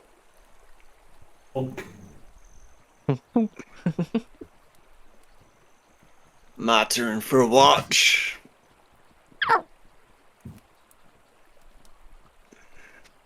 I'll pat Blix on the head. Yeah, you see I love lots the of. fact that Blix has the full. I love the fact that that Blix has the full capacity to communicate with literally anybody and chooses fox sounds anyway. Well, like before you actually woke up, you just heard in your head, wake up, wake up, wake up, wake up, wake up. All right. Just I'll go Fox over. with his head in your shell, screaming fox noises and screaming in your head. Because yes. And you notice that, like, it's like almost like Blix has a very long, like, black mustache, like just along the top, like, lip of the maw. And then when you actually come out, so you see this, like, destroyed bird fish, and, like, bits of it just, like, ripped off and stuff. And you imagine that the mark on Blix is actually some of the charred bits of fish. Well, at least someone enjoyed it. Fish. So You hear this in your head. Fish. I'll look at Blix. All right, then. I'll stoke the fire and do my watch. Blix decides to run around in circles. All right. Perception check. Here we go. Hopefully better than my last survival check. Oh no. You say that. I'm looking at a 1 right now.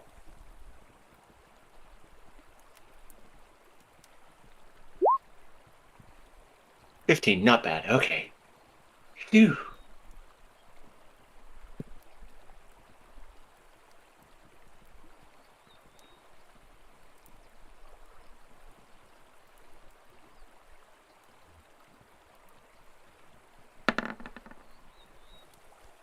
Hello. Hello.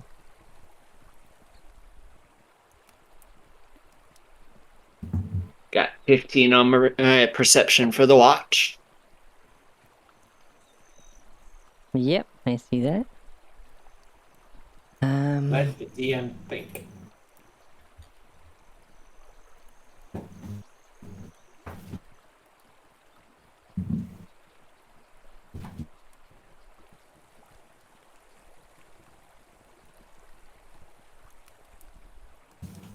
Have a look at this.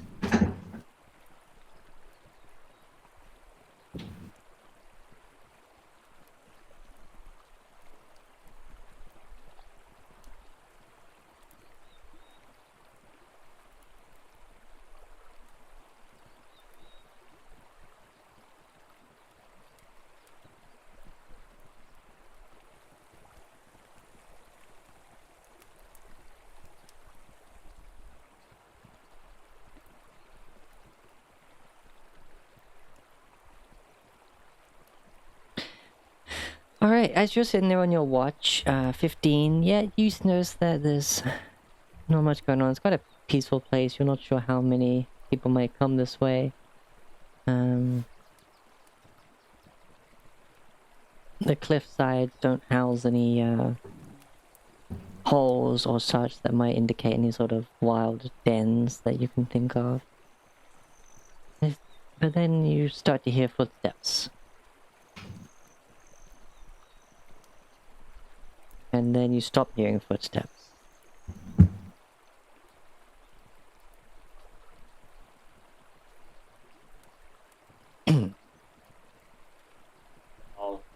And then, after a brief moment, making sure to step, like, in front of you, into the firelight, you see,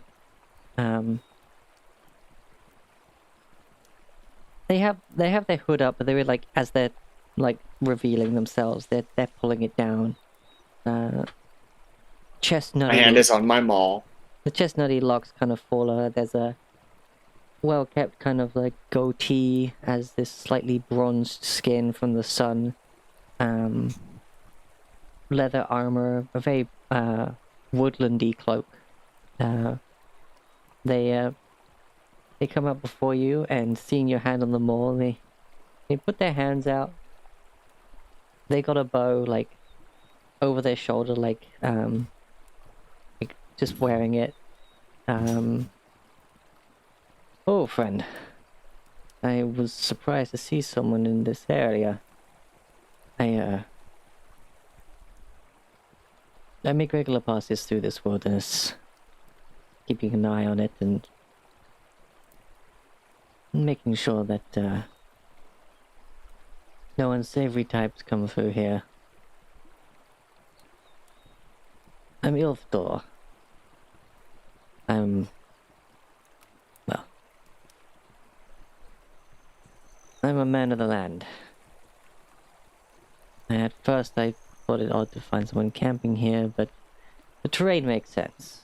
And you didn't see my I didn't see any poached game or anything that would indicate you would be hostile, so hopefully I'm not mistaken here. We're mostly just passing through this area. Well,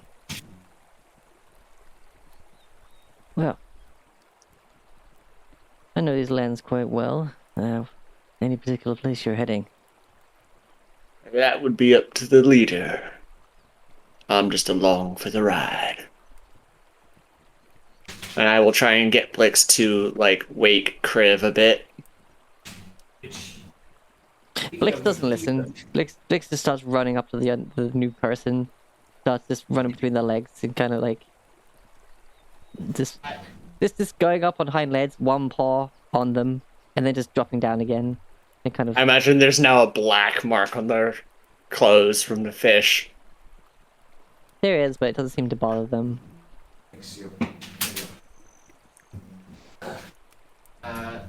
Which, being how close he is, would he have tripped my alarm? Oh, yeah, of course, yeah, actually. Is that a mental alarm or an audible? I probably would have set it as a audible alarm, because I'd want all of us to wake up in case something happened. Yeah, okay, then I forgot about that, but yes, your alarm goes off. And it's audible, and, yes, It is out of his tent with shield and axe, minus his armor, because... I guess that's the point where he's just stopped. Like, he stopped, like, when it went off. Has his hands out. Like, apologizes, makes the introduction. Kriv rubs his eyes. Imagine he tells Rivet and Sarah to go back to sleep. My apologies, I wasn't intending to disturb anyone that wasn't already awake. No matter. Basic precautions. Well, you should always be careful out in the wilds. Indeed. Well, to make up for it, perhaps I can offer some guidance through this land. Where is it about you're heading? We're heading to a mountain on the other side of the swamps, western edges of it. A little southwest of Deeproot. South of Deeproot. On the side of the swamp. If they have a map, he'll pull it out and point at it because he's marked it. Yeah. Well, I would say it might get a bit uncomfortable, but the most solid ground to help move that cart there, you would be wise to stick to the cliff tops. It does get a bit warm near some of the spilling lava and such, but the mud through the swamps will definitely slow your travel down.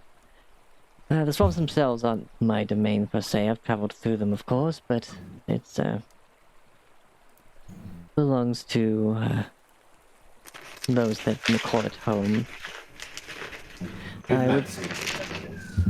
I would be wary though, friends. There's a watchtower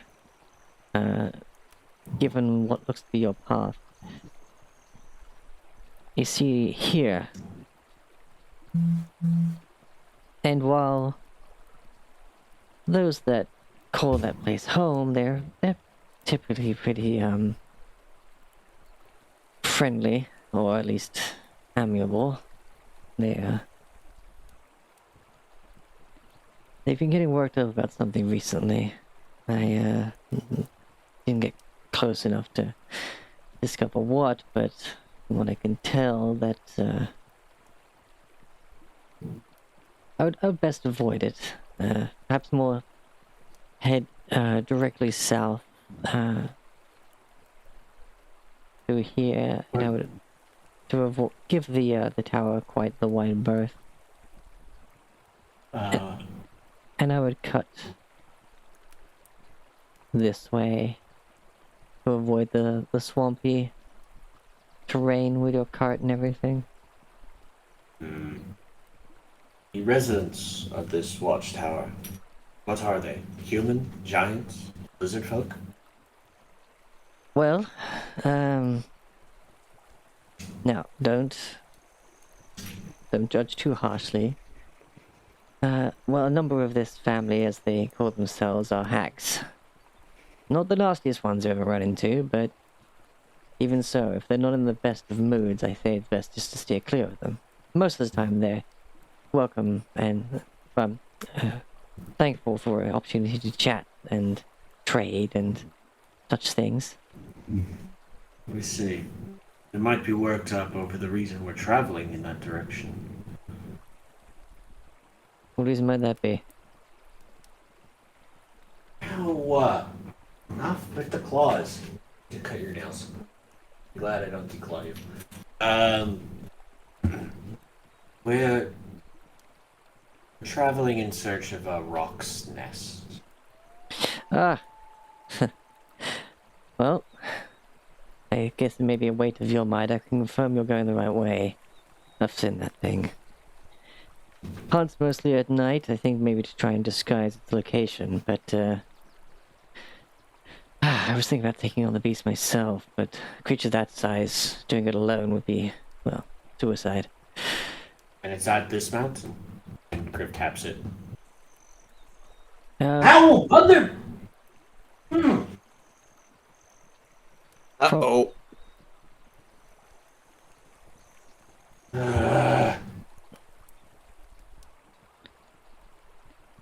Anyways. From what I have seen, yes, it's calling its home up on this middle peak. It's dug itself in there quite nicely. It's actually built its nest to span across the gap between it and the taller of the peaks in that range. Griff will nod and he'll take some charcoal he has and circle that spot specifically. Thank you. Much appreciated. Yes, I've seen a lot of those. Not the rock specifically, but creatures that build nests as such, and I don't know, there's something off with it. Not quite sure what yet, but it strays from the natural ways that I'm used to seeing animals behave. Have you seen giants in the area of the rock? Giants. Those mountains. Not that I've seen. Unless they're wanting to go unseen, but...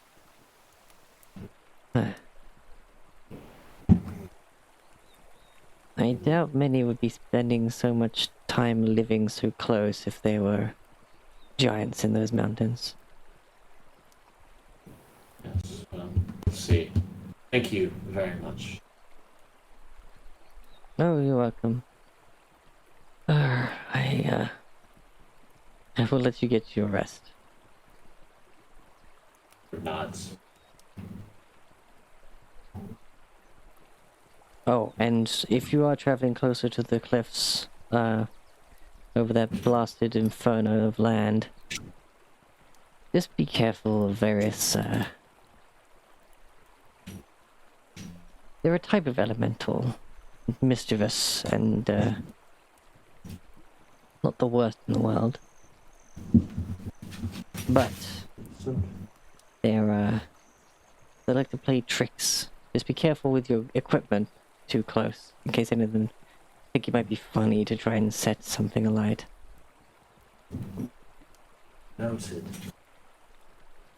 Thank you for the advice. Oh, no, that's fine. Sorry, I'm trying to actually remember what these things are called. Are they methods?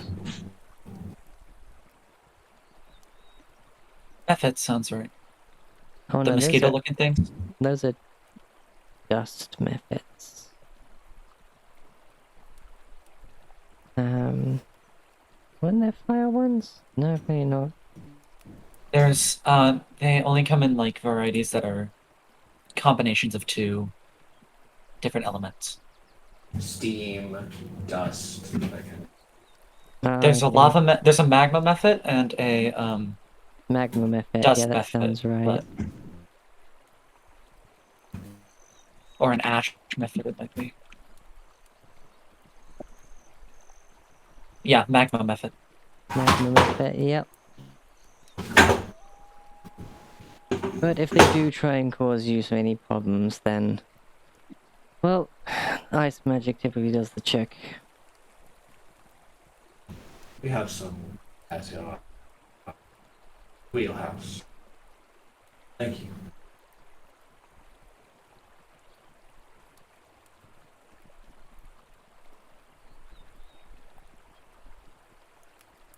Crib's going to like he's got the map. He's going to carefully where he's circled put rock here in charcoal. Then he's also going to mark their spot on the map, like where they are, and then put we are here. Yep, okay. And then he's going to go and dig through Rivet's stuff to find that mirror and sort of like try and set up the mirror in a way to where it faces the map to show, so that if the dragon looks through, it'll see the map and the markings. Since I don't know anything about this map, I'm gonna just look at Kriv like he's a bit crazy. Well, I assume Rivet's in one of the tents that we have. Like, Rivet has a tent. He bought a tent. Yes. Rivet has a Probably tent. bought, like, yeah, so you just watch him walk into Rivet's tent, you hear some rustling around, and then he comes back out.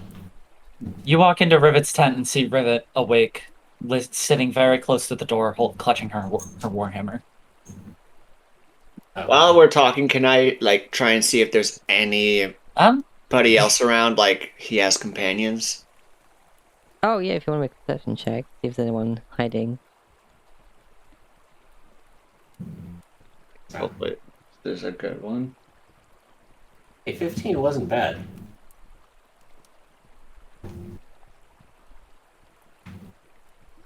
All right. 18. 19. Excellent. Yeah, you don't see anyone around apart from him. Can you All right. imagine if he is a, a ranger or just a wild man? They a lot of the time are just solitary creatures.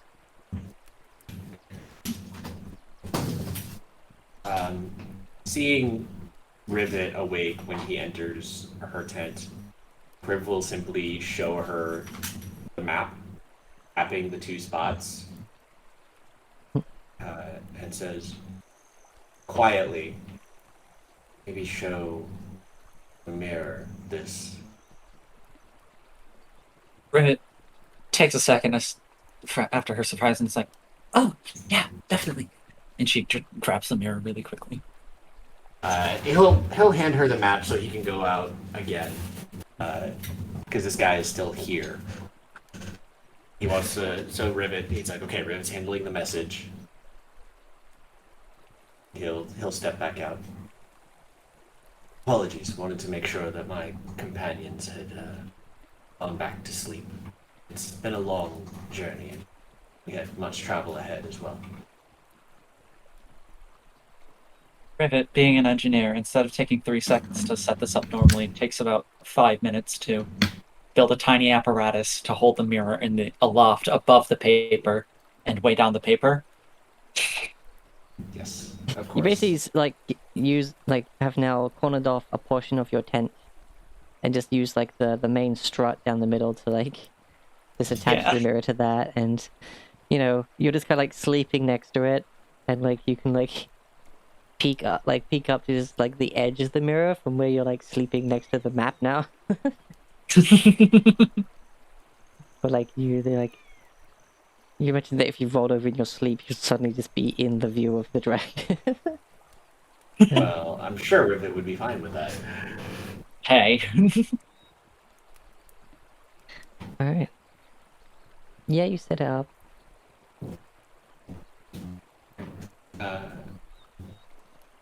Thank you again for the information. We had an inkling that we could find the creature in this area, but we're mostly coming to confirm it, as well as a few other things. Appreciated to know that our time is not wasted. Well, best of luck to you. I'm more of a night owl myself, so this is actually not too long into my day of travel. Good luck. And good hunting to you. You as well. If I can get... May they always be fruitful. And if maybe I can catch up to you at some point. Maybe I can try and get a shot at this thing myself. But I do have other things I should be doing beforehand. Recreation can wait. And may the hunt be favorable to you. He nods, pulls his hood back up, and carries on walking. I will finally relax my grip on my maul. Irv will be nod. Now question, so since the alarm was set off, does that mean it's gone? And I have to set up another one? Or... I believe that's how alarm works. I mean, it doesn't say. You'll set an alarm against an unwanted intrusion, choose a door, window, or an area. Until the spell ends, an alarm alerts you whenever a tiny or larger creature touches or enters the warded area. When you cast the spell, you designate creatures that won't set off the alarm. You can also choose whether the alarm is mental or audible. A mental alarm alerts you. Ping awakens you if you're sleeping. An audible alarm produces a sound of a handbell for 10 seconds within 60 feet. It just has a duration. It doesn't say that setting it off would ping it or break it, but we can assume. How And long's the I- reset time then? If he's just stood there chatting to you and the alarm bells is going off and going off and going off. I don't know. I mean, I could probably just like You dismiss said 10 it. seconds, wasn't it? Yeah. It goes off for 10 seconds, but he's technically now in the area. Well, it enters the warded area, so when he first entered, it would have Oh, gone okay, off. so it doesn't trigger off while he's still there. Okay. But yeah, it lasts 8 hours. Yeah, I would mean, I could. imagine. One. If it It doesn't say doesn't that say. it ends once it goes off, then it's still there. Or we'll go back to sleep then, since he doesn't need to reset the alarm. Mm-hmm. Alright, after that, the time passes and it comes to Rivet's watch, I believe? Yep, Rivet was Yep. next. I'll wake her up. Time for your watch. I'll You see go. that apparatus she built for some reason. I'll just stare at it for a little bit. And I'll go to my little spot. You see what And is just- basically like a cat's cradle, like with just a flat piece of material, like with the map on it, with with the mirror just hanging above it, painted it almost Yeah. like it was a cot. And Yeah, for some reason, Rivet has set up this thing so a mirror faces a map. Yeah. She could have done this in a way that, like, that was just, like, simple and easy and just kind of gets the job done. But no, Yeah. she's an engineer. Of course she wasn't going to do that. Yeah. Well, it's also I'll look at Rivet. I'll look at Rivet like, should I ask about that? He doesn't know what the mirror does. She looks at it for a second and he goes, and then turns to him and then looks at that and then looks at the mirror and then slowly turns to him and says, "No." Alright then. Okay. As long as it's not detrimental. I don't think it is. It's probably fine. It's fine. I mean, I made it. It's fine. So I'll just go to my little spot in the clearing and shell up again.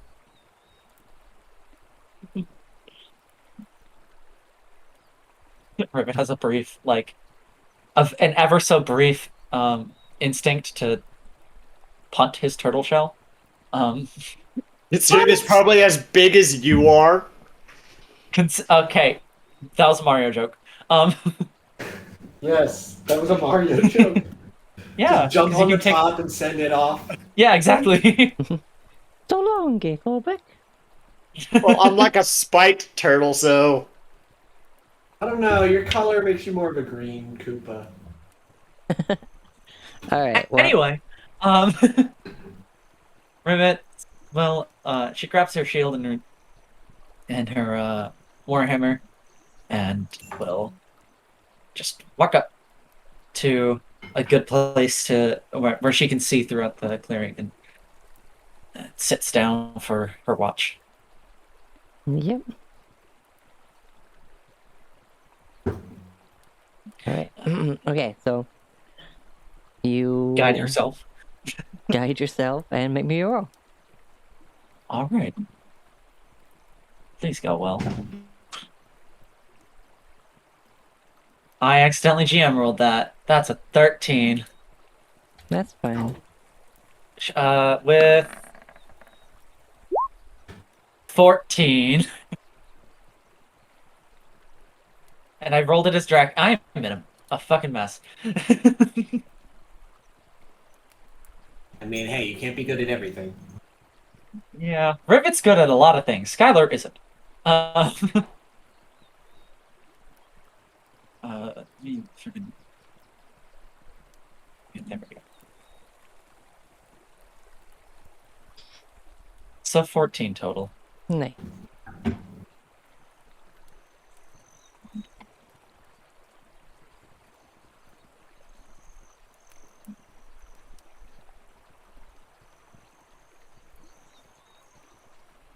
You're looking around and everything seems peaceful once again. You keep looking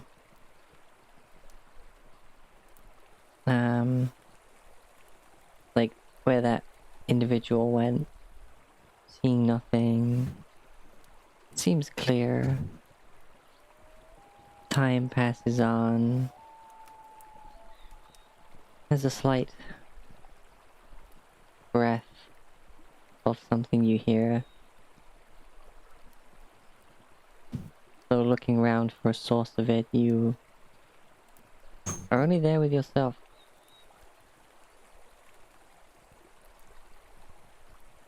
Don't like that. Your watch passes, and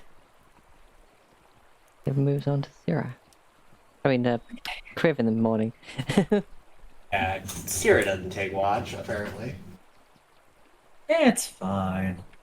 Alright, yeah, so Crib gets up. Sierra's a sleepy teenager. Yeah. He's gonna watch, and so will Soldad. Alrighty, make your rolly rolls. Alright, so here's Crib. Come on, Watcher, let the light of the dawn shine upon this! Yeah! Nope. Gonna get beaten by my horse. Is it too late to request that Rivet Yep. just taps him with a Yeah, guidance on the way? Okay. Whatever. Once All right. again, Soldat outshines me. I just remember when we found that Pikachu, Soldat rolled nat 20 stealth.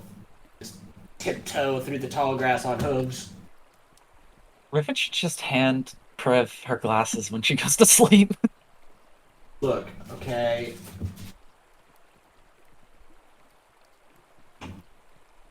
I have no response, but whatever. Alright. Mm-hmm.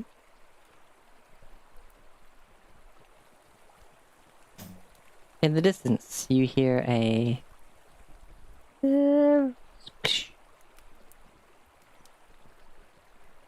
of someone falling into water. It's very distant, and you can't see where that came from. Someone falling in. That's not good. Well, actually, you don't hear that, but Soldar tells you that they heard that. Okay, so that tells me that he heard someone fall into water. Yes, but not anywhere near here. It didn't sound close. On the one hand, Crib was like, okay, that's not close by, but on the other hand, person falling into water, maybe in trouble, should help.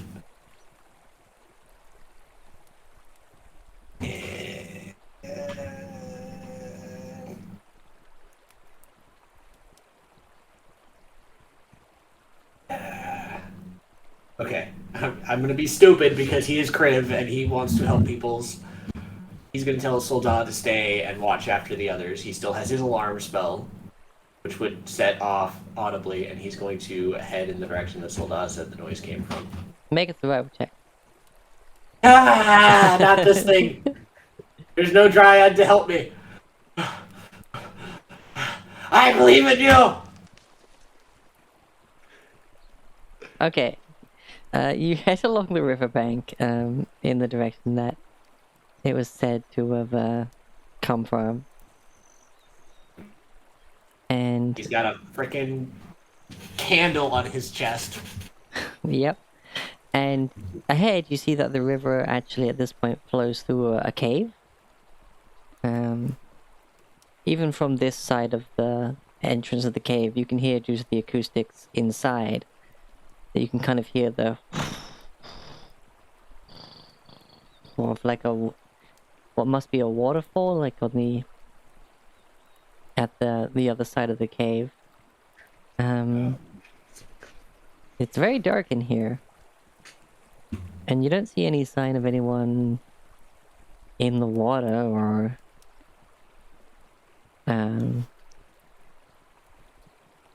around the water. He was concerned because he hears waterfall. Logic. Person falls in, water goes, they fall over waterfall. But he's not... How stupid is he? He's smarter than his horse, but that's not saying much. You could roll yourself an intelligence check. No, I make my own decisions. Ow! You know, I love you, but you gotta stop. You know that traveling much further was definitely be sort of like outside any sort of this. Even this, where you are now at the mouth of this cave, is enough away from camp that it doesn't feel like it would be a come back to you sort of thing. Like, basically, this is the furthest area where the sound could have been heard from. Not what I said, but you can imagine so, considering how you didn't hear it. Therefore, it couldn't have been too far away. Well, you said it get from the camp far enough from the camp to get back to you. I thought. Oh, That's as in, like, you imagine that if it's further than this, then it's not really a threat to the camp sort of thing, you know? Okay. Well, it wasn't so much threat, more of a person in trouble kind of deal. Yeah. I was gonna call out. Is anyone there? Are you in need of assistance?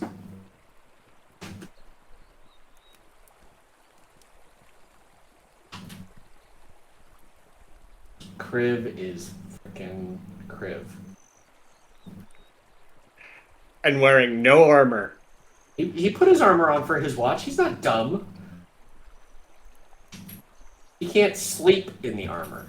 He can take watch in armor.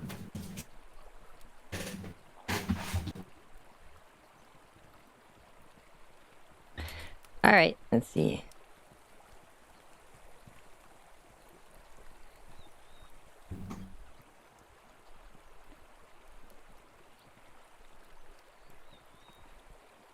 Well, gents, I will let you know I'm not trying to die, but this might be where I go.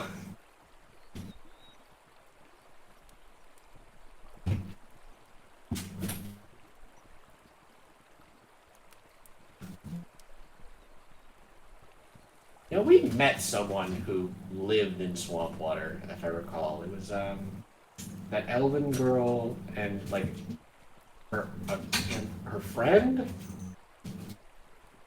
He was an astral monk, just like Ariki. Yeah. And she was feeding those ogre bodies to her friend. I forget what the friend's name was. Oh, Sleepy.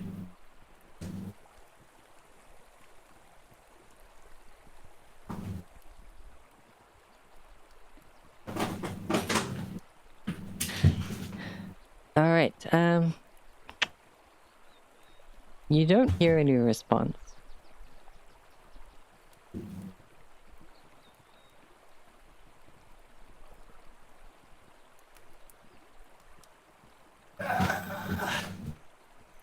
Me personally am going through like 50 worst case scenarios, like they fell in, they're unconscious, they need help now. If you walk away, they're gonna die. That's me personally. And Riv is kind of like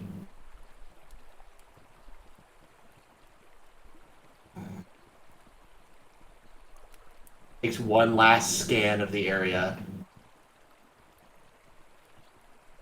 then turns and heads back towards camp.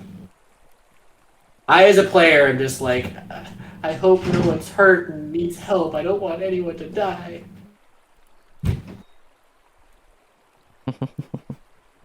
That is literally what my brain does. Not, oh, there's an ambush. It's, I hope someone's okay. Yes, indeed. Well, you don't end up finding them. And you don't hear any other cries of distress. Distress. Yeah. Well, okay, so I return to camp, and I can eat my watch. Oh, jeez. Sorry, I just saw the awesome new art for the new stat block for Vecna. Yeah, the background stuff. Yeah, it's cool. Alright, yeah, you head back. And It doesn't suit Kriv, or I'd use it.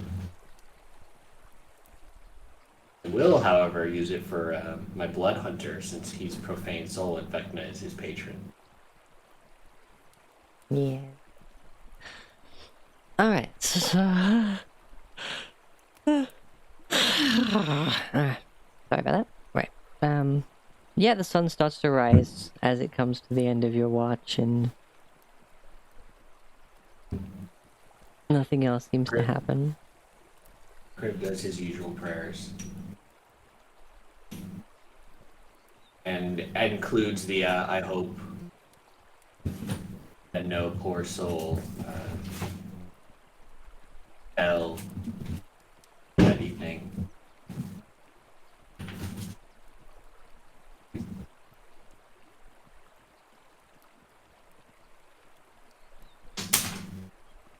All right. Yeah. So with that, he wakes. He lets people wake up naturally. He'll try, and since he's the morning, he'll try and make breakfast for peoples. Make the survival check. Also, what Okay. ingredients do you have right now? We have. He's got a ton of rations, mostly nuts and berries and stuff. Let's see here. How many rations do I have here? Well, that would be just using rations then.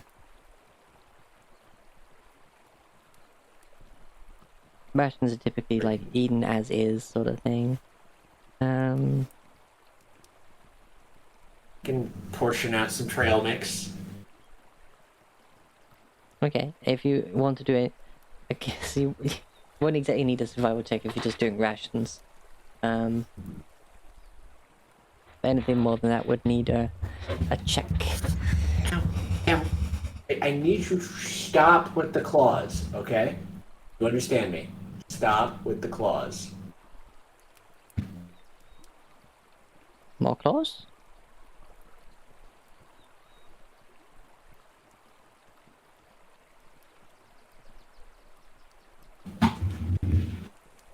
Okay. Oh, I just realized yeah, the time. Does anyone, before we start the next area of travel and that, does anyone need a break? I know I need to refill my hydration. Alright, yeah, we'll give it... Okay, have a 5-minute recess just to get blue breaks, get drinks, whatever else, and, Okay. Sorry, yeah, I always lose track of time doing this. Yeah. It's funny, you introduce this person, I'm like, wait, are we about to see Belial again? No.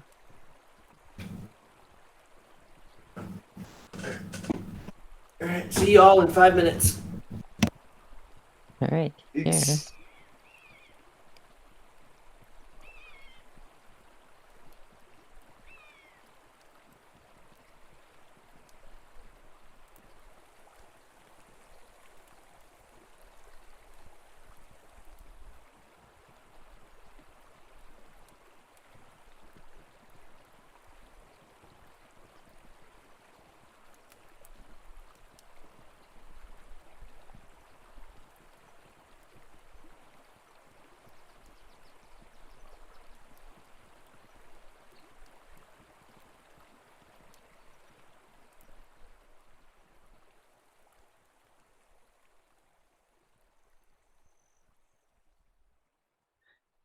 Oh, thank you, Oniharu. Let me just...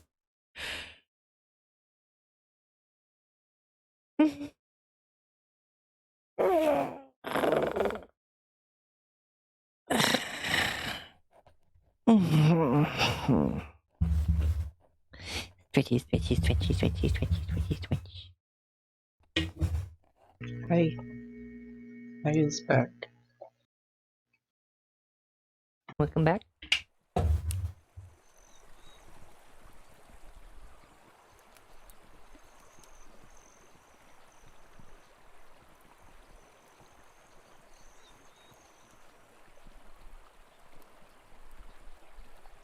I'm sorry you haven't had much screen time today. I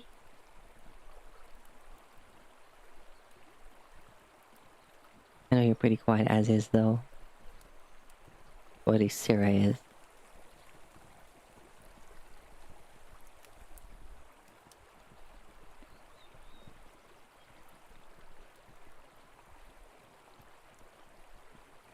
Okay.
Aw, glad to hear that, Oniharu. Glad you're having a good time.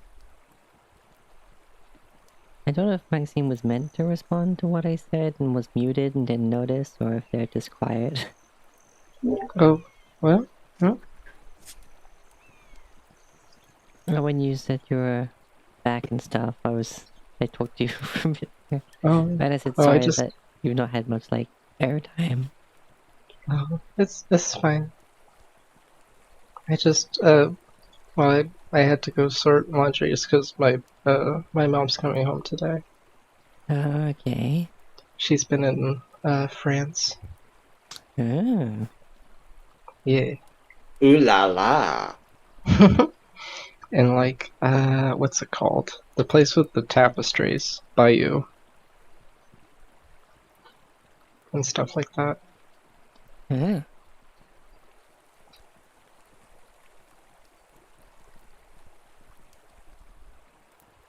Anyway, yeah, we've just been tidying up the house, so I had to be taken away from my computer.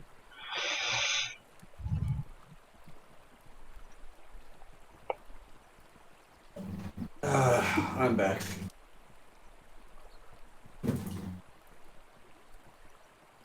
Welcome back. Is everyone back at this point? I think we're missing Skylar. Possible.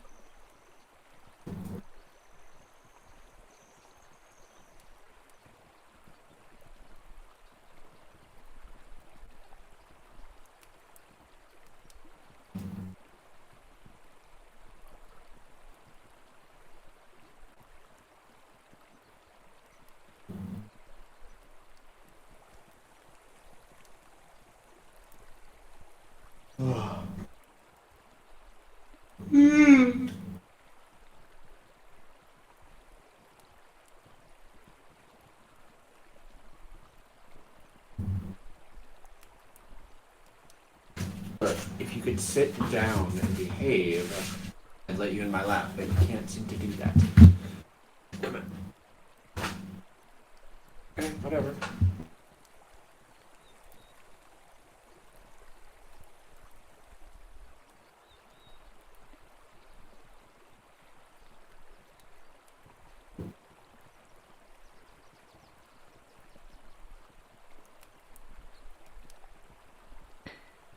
All right. Well, what we can do. Ah! How? All right, Kitty's going in the box, I think. Yeah. He needs to learn his lesson. It cries. Well, you should learn to. The thing Hey, with I have a cat that cries when I'm not in the same room as them. Wake up in the morning, they're crying. Like, you spent the Yeah. whole night away from me. Yeah, it's like sometimes you just need to let them cry it out, you know? That's like babies. Yeah, don't be a sap. Yeah, they need to like. Learn. There's the downside of it becoming one of those sort of uh uh sad cats that's like always not really caring about anything, but it's also just like, okay, be more mellow. The hell? This one can go away. Oh, damn it.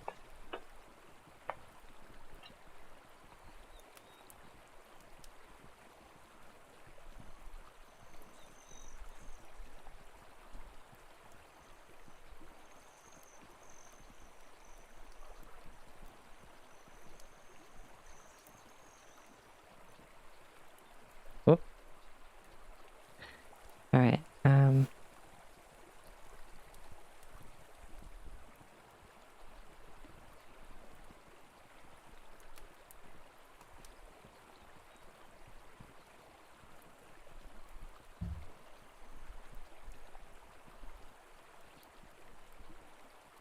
Whoop.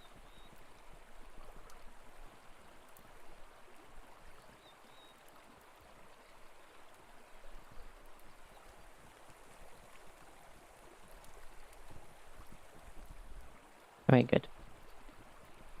So after that, and a simple just ration breakfast. With the new knowledge, you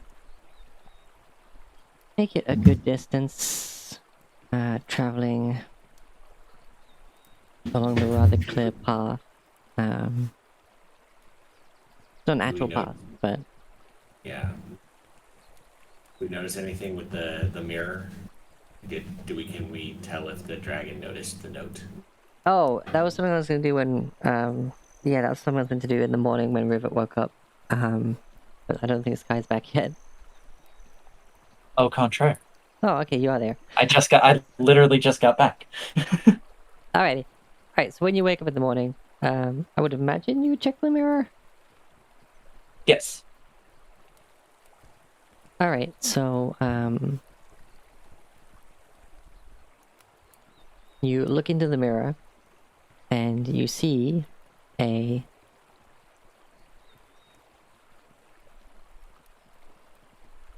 piece of parchment with some beautiful handwriting on it. It has quite the flourish to it. And it simply says, "Are you sure?"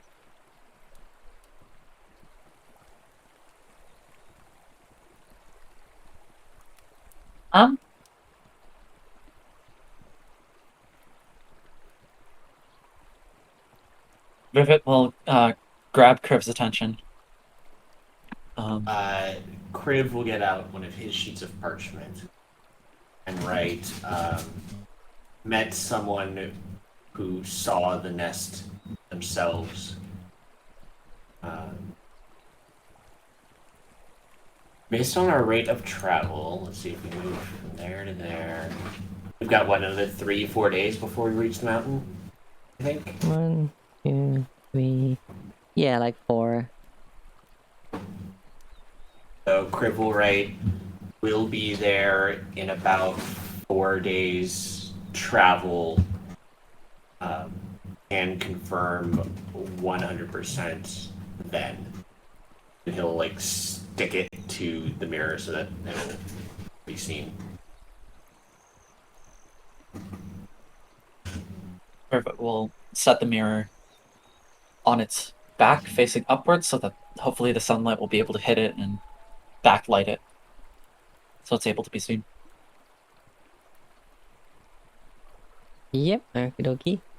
And if not, you just have to set it up again when you make camp. Yeah. Yeah.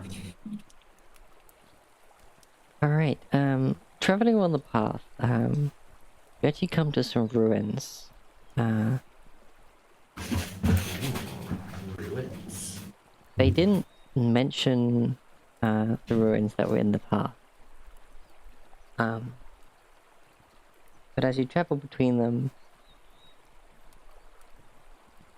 you see what was just remnants of large structures, possibly a town that is just long destroyed and decayed. Could you tell what type of ruins they were? Dwarven, elven, that kind of thing? In history check. I'm fairly middling at those.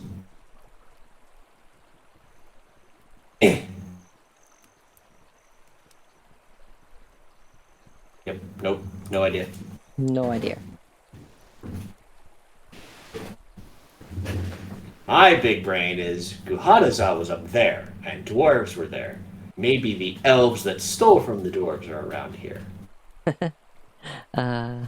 Rivik glances up at it as well, just to see.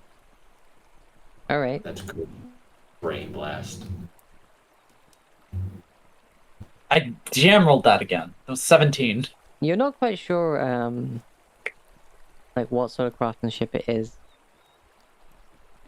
You can see from the layout that maybe at some point, the only ruins left here that you can see seems to be like what might have been like a central, foundation for a fortress of some kind. So you're not seeing any sign of, anything left of what would have been the outer walls and stuff. People say it looks like an old fortress.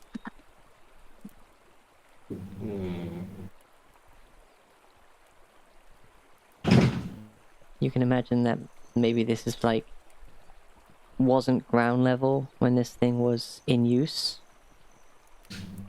given the fact that some of the there's like you find like one like partially buried doorway among the ruins and stuff like that.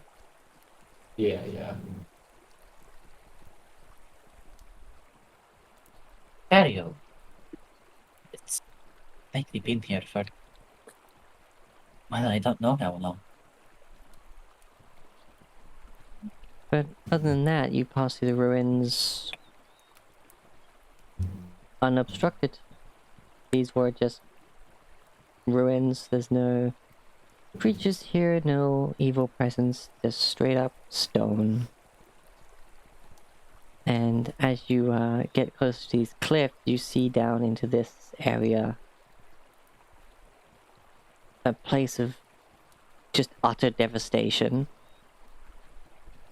which is very juxtaposed to the rather greenery clifftop lands you are crossing at the moment.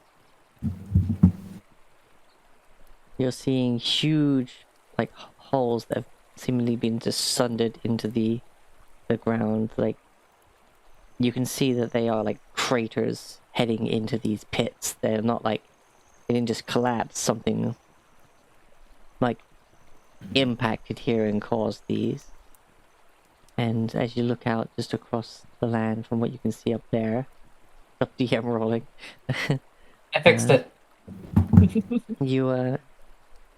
yeah, you can only imagine what sort of conflict or creature power once just sundered this land.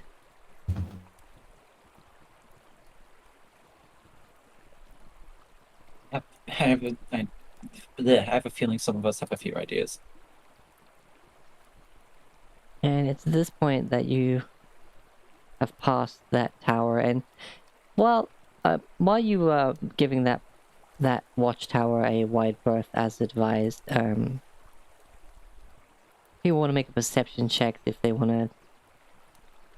Oh, the watchtower's there? I thought it was this watchtower over here that they were talking Oh about. no, this one next to this little building here. Yeah, critical perception, because that is what perception is. Very well too. Perception! Here I go! None. Cool. Come on, Dobrik.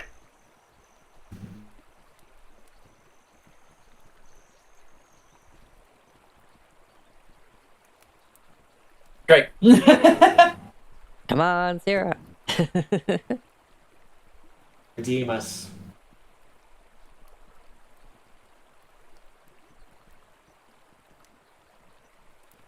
Maybe she's still doing one. No, I didn't. I was panicking and I closed my character sheet. Oh. 1 second. Oh, what? No, it's okay. If Sarah's chilling, Sarah's chilling. Okay. None This of is you see great or for hear us. anything. You just give it a wide berth. Briefly curious, but you are wise enough to take the warning of danger and steer clear. And after a while, the sun does start to set, and you find a good spot.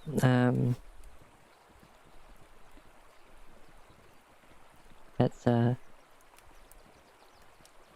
will allow you to get a good view off these cliffs onto this sundered land.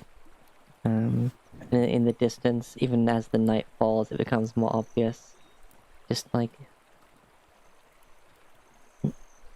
not even so much you see it on the horizon, you just see this warm glow. As if the sun was never truly fully set, and yet the moon is out. But still there is that warm glow. You know, I'm pretty Just sure over the Des horizon. said one of these were bad spots near this lava. Was bad spot. You die. I think Des said like all of this. No, this is bad. All of it. Yeah, All pretty of the sure. lava. And we're going right towards it. Des, I appreciate you, but sometimes a man's got to do what a man's got to do to save a dragon, baby.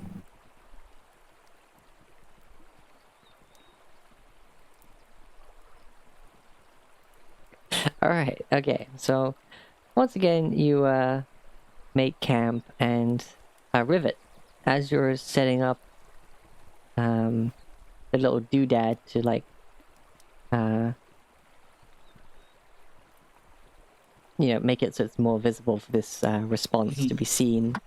As you're like taking the mirror out, you just casually look into it and you notice there's a big eye staring back at you. Rivet like jumps and almost drops the mirror, but she like holds it and just like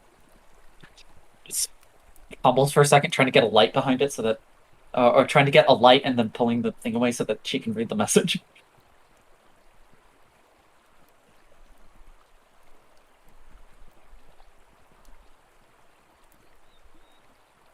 You know how there's that slightest squint of when someone's amused? Like when you jump, you see that slight, like the ridge, just ever so slightly into like making the eye look slightly amused. From your reaction, and yeah, after a bit, you're not quite sure how long you need to hold that there or what, but I guess you'll still kind of just be like, is it's long enough? No, she absolutely just stands there holding it in front of a light until the dragon makes some move. Oh, you can still see the mirror in this angle. I thought you were like aiming it away at the note or something. Oh no. She's holding it like one arm has the note out and the other arm has the You're taking a selfie with it, with the No, note. not quite. More like the mirror is in her right hand facing her left hand, and her left hand has the note, and in between them is like a fire. And so the rest of you just see Rivet with a piece of paper in one hand and a mirror in the other, standing in front of the fire. T-posing Kriv knows with fear. Kriv knows what's going on. Eyes just fucking wide, sweat dripping down her face. She looks fucking terrified. Kriv's gonna walk over and sort of like, without blocking the message, peer at the mirror to see if he can see inside. Yeah, you and Rivet see the eye, and then you see the eye like move away, and just for a brief moment you see the gargantuan size of this head compared to all the many coins and treasures that there. And as the dragon turns away, you just see like this tail start and just goes and goes and goes and goes, and it's just all of it is pretty much made of these sapphire scales, giving it this segmented look, much like it's like fully armored over the top of it. You ever get an almost xenomorph look, just a lot thicker, like. And at the end of it are a number of sharp-looking, sapphire gemstone spikes. This thing's a Hungarian horntail, Sapphire Edition. And after a while, you just see like these massive claws come down with just a bit of parchment, just plops it out there, and Jeez.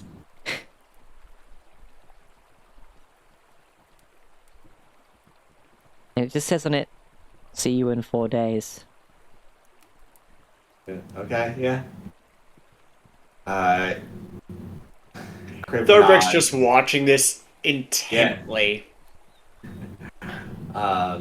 This thing's writing with perfect pensmanship while in dragon form. That is impressive. Telekinesis. Rivet like moves to maneuvers so that it's Kriv and her can both easily see the message, and then as soon as she reads what the message says, she fucking freezes. It's one of those things as well, as that of course there's this one moment where you just see, like, you're looking into it, and for a minute you just feel this like of like vertigo, as of course like putting the mirror back down into the treasure pile. It's just you just see this sudden like fall towards it, before it's just plonked down, like handle down, so that it's facing the note. Right. Well then. Just sure we don't delay then. So yeah. Although then you see this claw come in and just scratch over the 4 and writes 3, because of course she realized that you wrote that during today and you've now done a day's travel. Mm-hmm. Is it pensmanship or clawsmanship at this point? Because No, it's impressive. The words are penmanship, but you know, correcting was just a claw across. Yeah. Right. Alright. This cat. So, should I be asking why you're searching for this rock to begin with? We encountered someone who'd had something stolen from them by the rock. We are keeping in contact with them through this mirror and informing them of our progress and what information we come across. Alright then.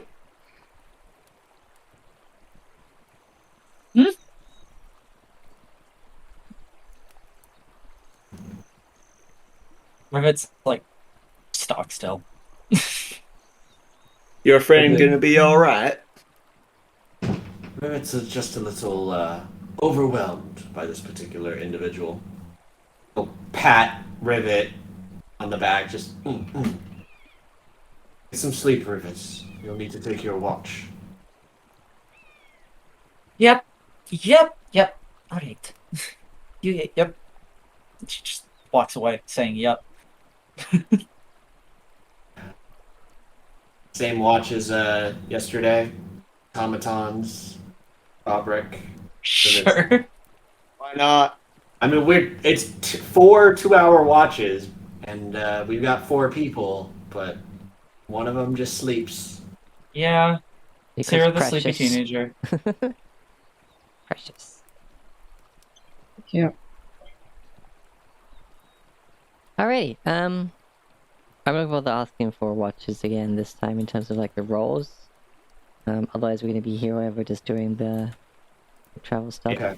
I will do just one random roll. Well, yeah, and Kriv, as we get closer to the magma, he's gonna make sure stuff's secured, just like that one the ranger told us to, because tricky little magma methods. Mm-hmm. So who wants to roll the perception? Are we rolling or is Anu rolling a random thing? Oh, I'm Okay. Just checking. doing that, yeah.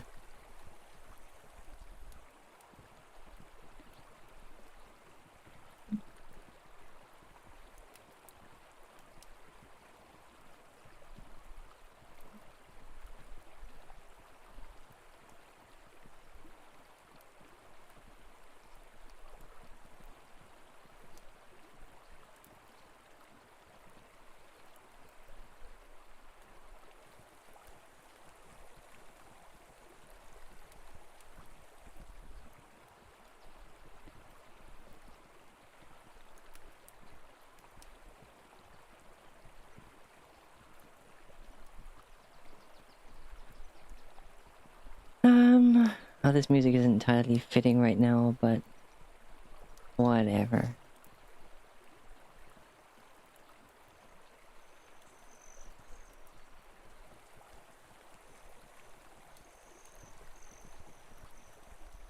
No, that one's not fitting currently.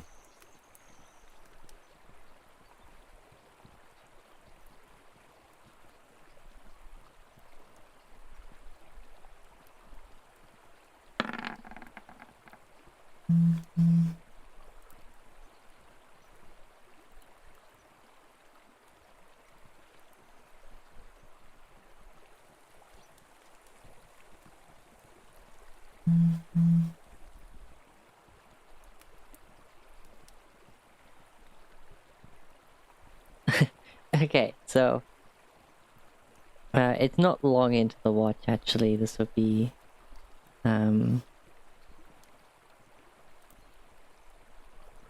wait.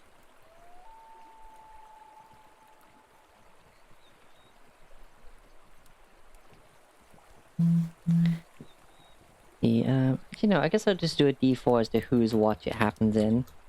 That makes more sense to me. Boy. But can I get Okay. the order once more? Automatons, fabric, rivet, Rivet. Kriv. Crib. Yeah. Oh, the automatons. Okay. Oh no. Kriv still has alarm up. I'm stating that. He does it every time. I'm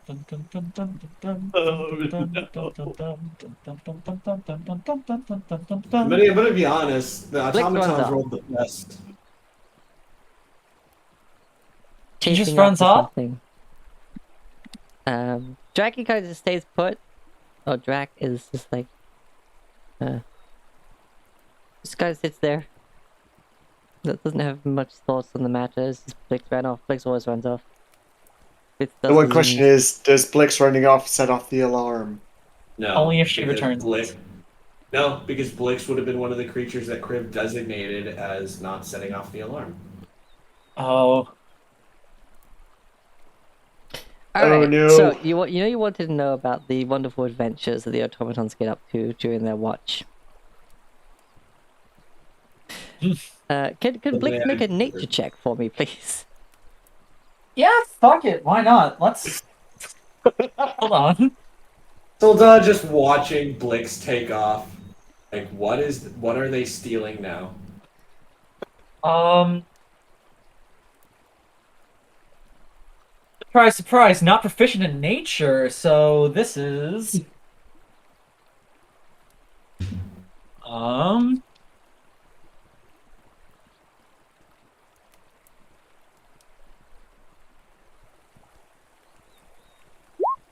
4? Oh, Gonna wake up and Blix has been eaten by a crocodile.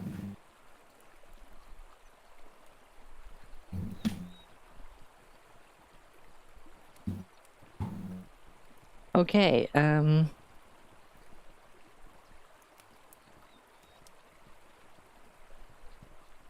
4. Huh. Yep. 4. Blix runs into some of the nearby trees, going a little bit into the marsh. The swamp, I mean. No, marsh. It was marsh. I think. I can't remember now. My brain. But they went chasing after something they can't now find. Then they start hearing footsteps. And what Blix sees is someone dressed in odd clothing. They're quite small. Maybe a new friend. A new friend! And they go running over. Oh no. As this person is running through the between the trees, and they've got this stick that has like this like a net attached to it, and they're swinging it about, and that net looks like it'd be really fun to grab onto. Bug catcher trainer. And Trying to catch their Weedles.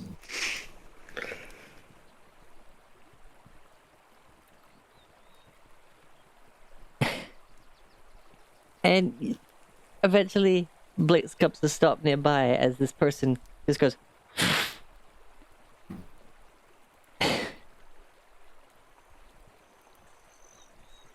And for a brief moment, Blix just kind of stops in confusion as they now have a net over their head. And there's a brief pause as the person sort of gathers themselves and... Oh! Darn it. Oh, I'm sorry.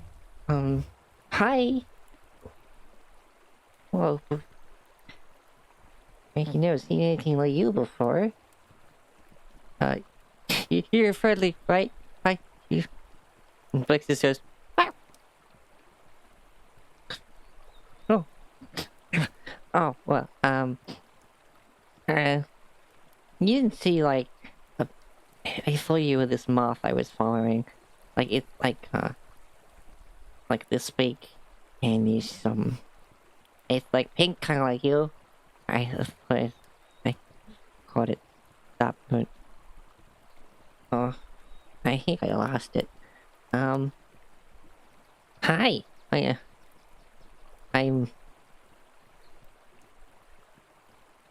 I'm Petunia.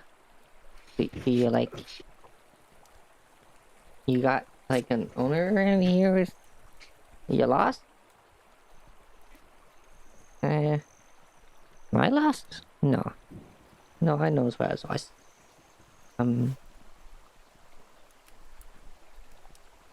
How does Blix react to this?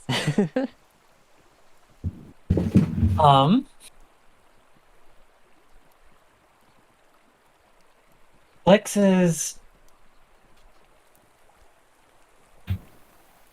a little confused. And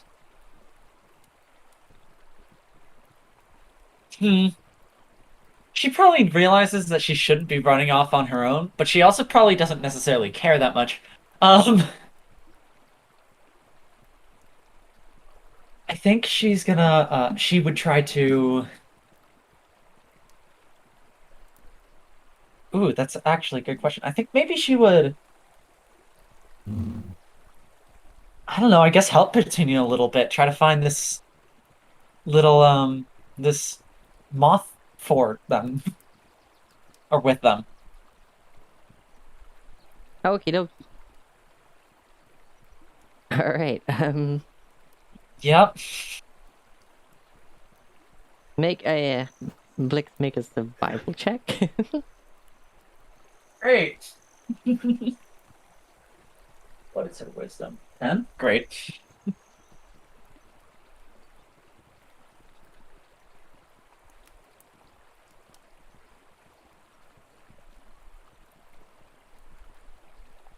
Five.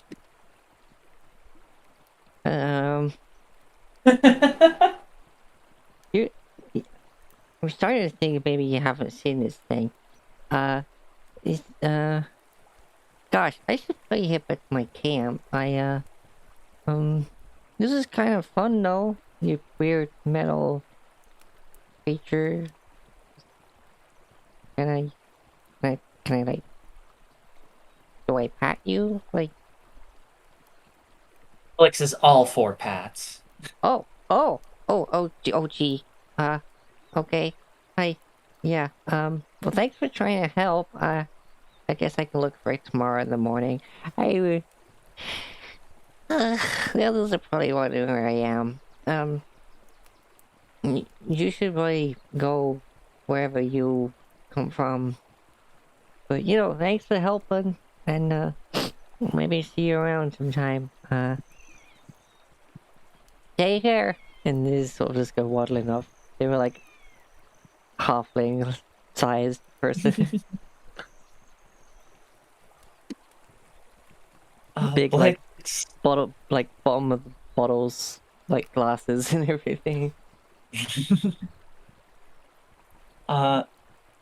Blix sits there for a bit, just watching Petunia go, and then looks around. Wait, where are my tracks? Oh, they did. Yeah. And will attempt to head back to camp. Oh god, yeah, attempt to head back to camp. I need another survival check from Blake. All right. You can do it. 6. Nope. God damn it. Who was second watch? Obrek. Bobrek. Well, Thobrek, you hear a little, like, scratching at your shell, like, making noise on the inside. I'll poke my head out. You see the little mechanical dragon creature just look up at you, and then just, like, fly out of the tent. Well, I imagine I'm not in a tent, so. Oh yeah, sorry. It just like goes and sits back over near the fire. Get up, look around.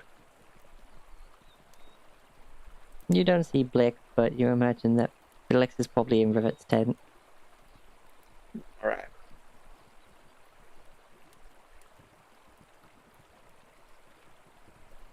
Because I don't know much about them, being I've just met them.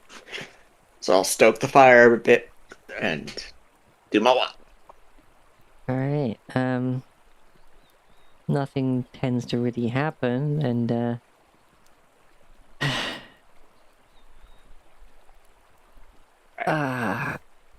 Rivet. And since Oh, Rivet's next, I would go in and see that Blix is not there. Well, I'll tell Rivet, your little fox is missing. she looks around. Initially sleepily, then frantically, and is like, God damn it. Or God damn it.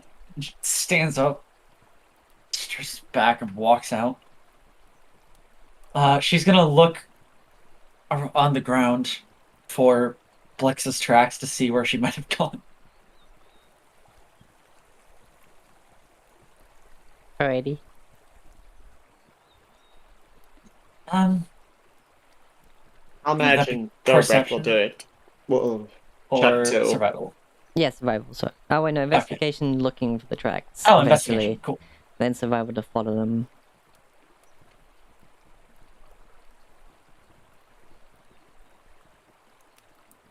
15. Alrighty. Yeah, I would say you find them. All right. Do I see when and I can see which way it's going in? Yeah. All right. You want some help? Um.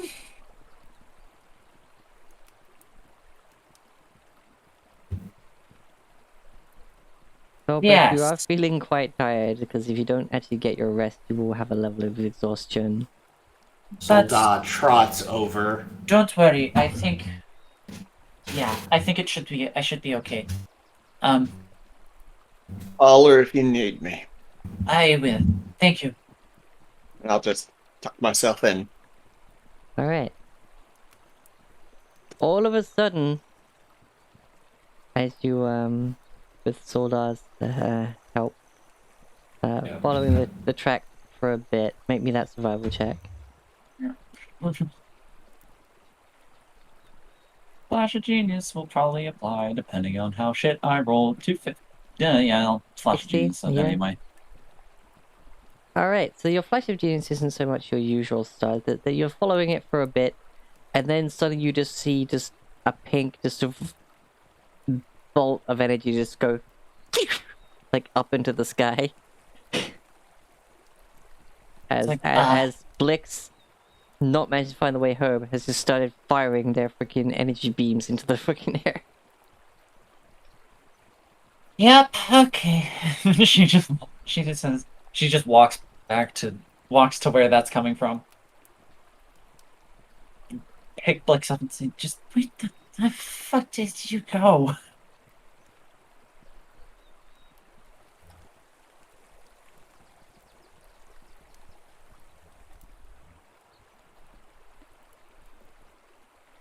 Big moth? What big moth?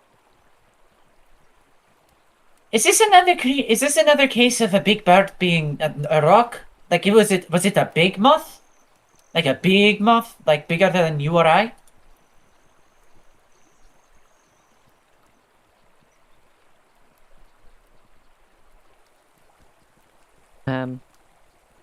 Wow, I'm now trying to struggle to Petunia. There you go. That was what I said, wasn't it? Yeah, that was her Yeah. name. Or Yes. their name.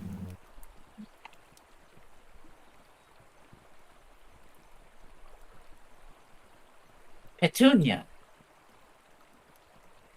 Do you have any idea how little that narrows it down? Okay. She just defeated, walks back to camp. Friend. Friend? Yeah,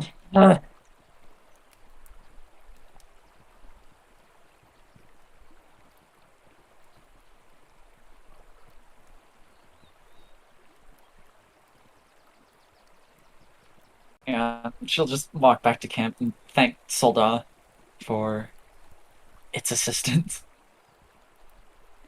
Yeah, I'd imagine you were out there all night.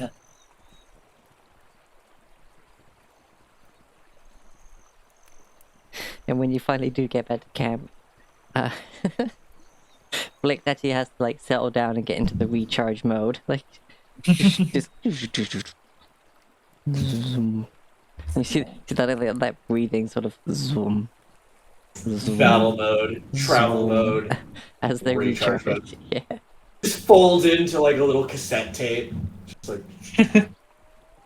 Yeah. I mean, curls into itself to the point you could just like roll them like a wheel of cheese.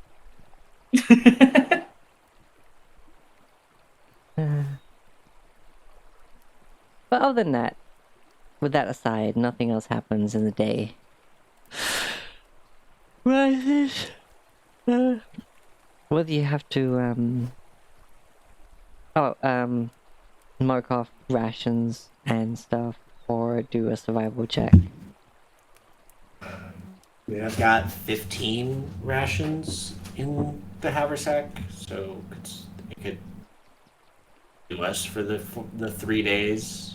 I've got 10 in my backpack. But we'll do the survival check. Always good to like do that and save our rations for if we can't find anything. Well, I've got a +6 to my survival. Oh, give it a shot. All right, Turtle Boy. Guy who lived in nature all his life.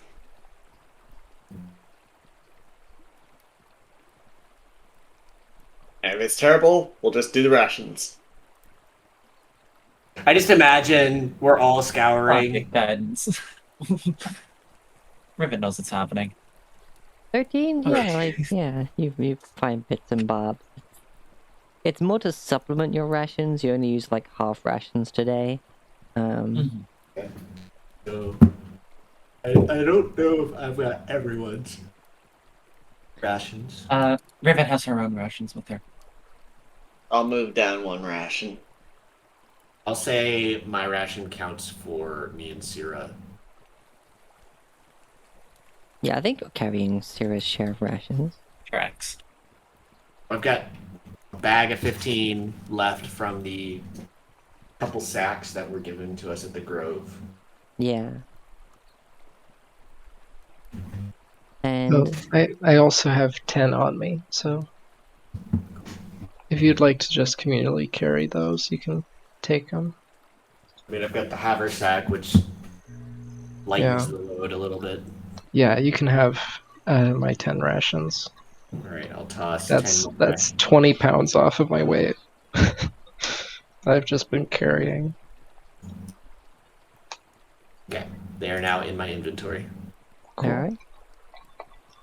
Traveling through the on the edge of the marsh. It's fairly warm, like partially due to the weather and also just your proximity to these cliffs that are just lording above a sea of fire, and you can see one of the smaller volcanoes. Well, no, it's a pretty medium-sized volcano.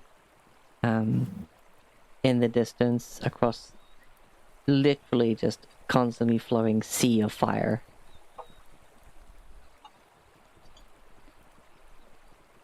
And as you come to the end of that day, it's a sight, to be sure.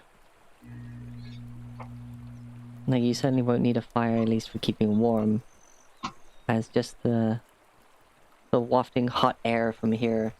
You can physically see it, like at the edge of the cliff. You can just see the wafting, like lightly smoky hot air, just not fully making a wall, but like almost like this visible updraft.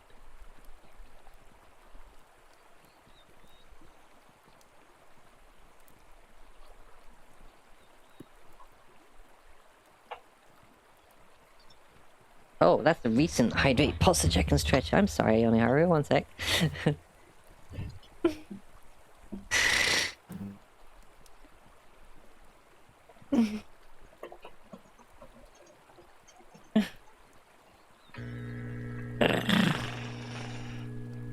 Hydration.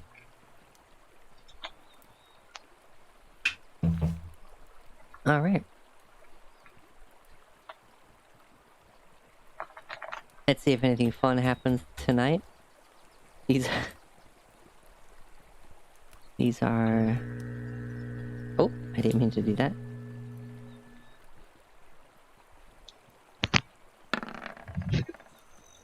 Just please, no more wild Blix chases.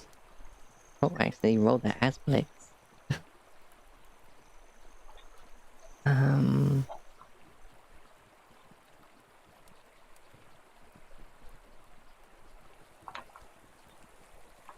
Alright, let's see. Let's roll that d4.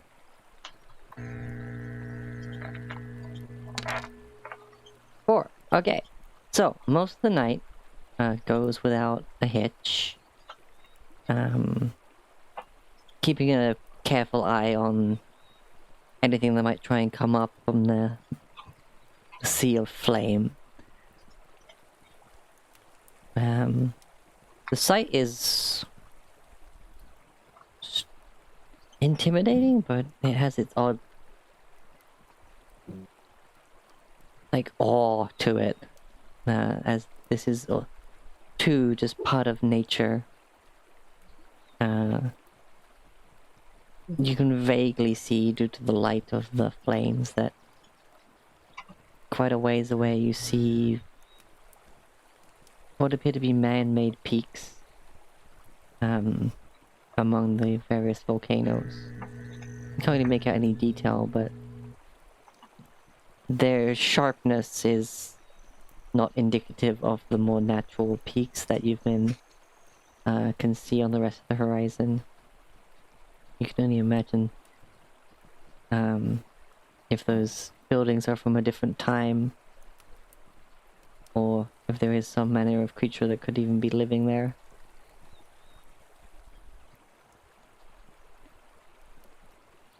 But when it comes near time for the sun to rise during Kriv's watch, Yeah. you're staring off, and for a moment you hear humming. And looking off to one side, you see something you don't exactly expect to see. You see a girl in a simple, summery, floral dress, with a basket on her arm full of flowers, just skipping along, kind of towards you, and as they get close, it doesn't set off the alarm, and in fact they skip right through the fire and just keep going, and Okay. not Crib seeming to has see seen you. Crib has seen ghosts before. Did that whole thing with seeing visibility during the dwarven ruins in their whatever. He has seen dead people. Does this look like another ghost? Make I guess a religion check? Like for spirits and stuff of the dead? Come on, acolyte! You are a priest! Let's see some religion out of you! Ah! No. Shut up, Tex. I hear you laughing at me. With that, like, for a minute you're like, you try to speak out to them, and they don't seem to see you, and then you see them head to the fire, and you're just like, watch out! And then they just keep going, and just fade. Like, before they should do in terms of your, like, visual range. Mm-hmm. But it was also sudden, because of course, you know, there's, like, with the backlight of the light from the sea of fire, and of course your campfire, if you even made one. It was such a, like, sudden appearance on the not having dark vision. Yeah, I mean, I've got my little candle thing, but that's like very short range. Yeah. But yeah, she just dissipates.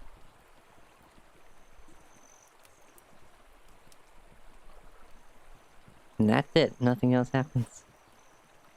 Great. Here there be ghosts.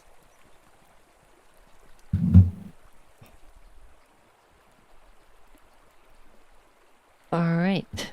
Carrying on here. 1, 2. You manage to reach the other side of the marsh. And as you're, starting to, like, sidle along the, bottom of the mountain range, you're noticing a number of caves, just seemingly naturally created. And you're seeing a watchtower on the top of what appears to be sort of almost like an island. There's like some rather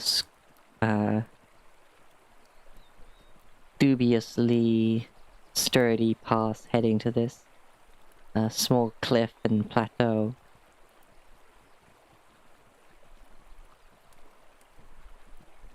But you do see ahead, yeah, this watchtower you can see on the map. Yeah, the one that I initially thought that the one guy was telling us about.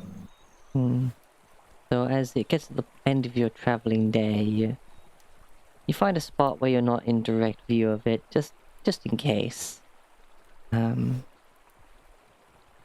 yourself one of these natural caverns. More a recess into the cliffside than like a full-on cave. And spend some time.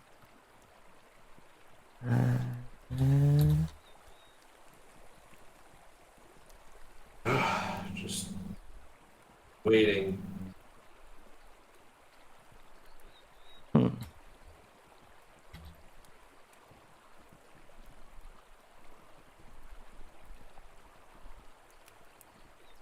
Alright, let's see. Wow, my voice is very weird. Let me hydrate. Things today.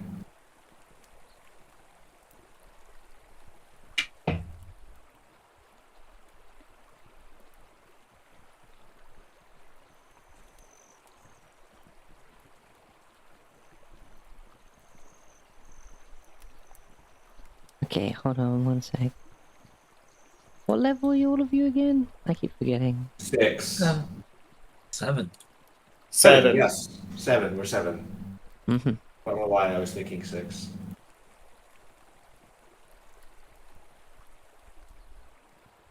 Maybe it's another game that I'm in that we're level. Or the 6 you just rolled. Alright, I don't want to hear nothing from the peanut gallery.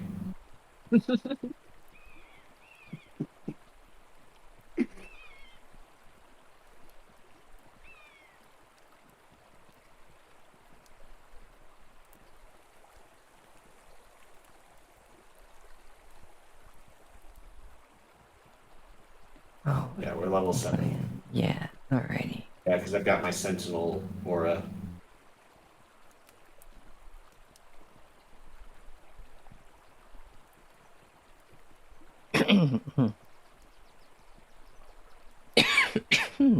Yeah, super groggy throat right now. One sec, let me hydrate again.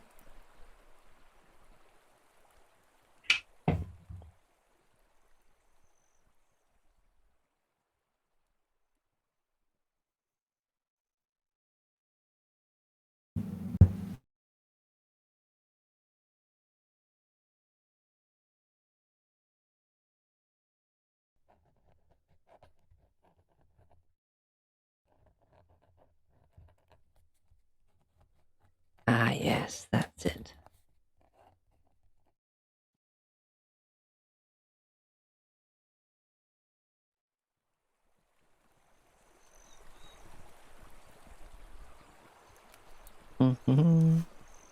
I need to change this music, but right now I cannot be bothered.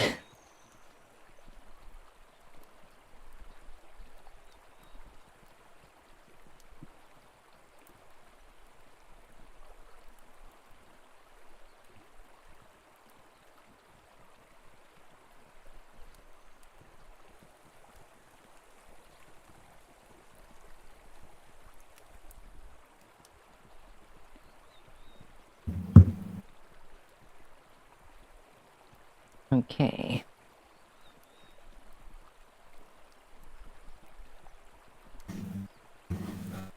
We're going to fight a rock at some point, and quite frankly, it'd be a doozy. Alright, okay, so.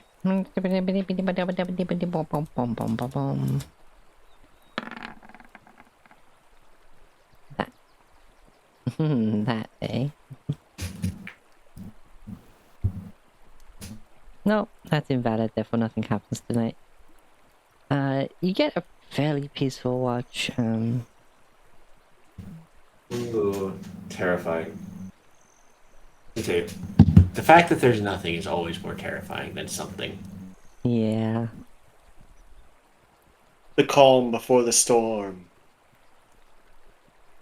Indeed. Literally, we're about to have the Sapphire Dragonborn. Not Dragonborn. Dragon. Look, Rivet, I know you want to have a Sapphire Dragonborn baby. Hey. That was the Freudian slip I heard. Hey! Hey! Nice.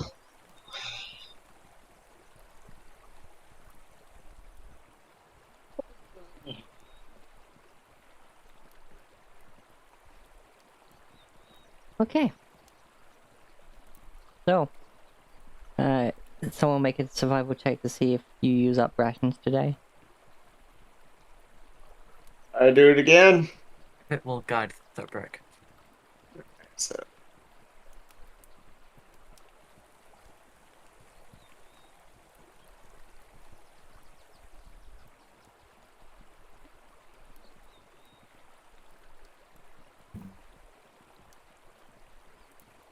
And are you going to stick along the survival? Yeah, you find some. You don't use any rations today. for the D4, huh? Yeah, roll the d4 just to see what happens. I mean, you can keep it for the next minute, but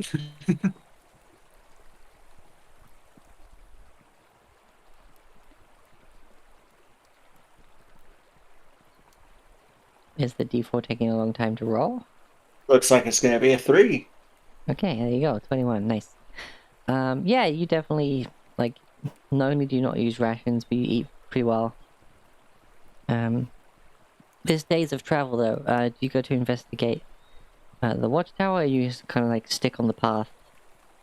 Sticking close to the cliff sides and getting to your destination as quickly as possible.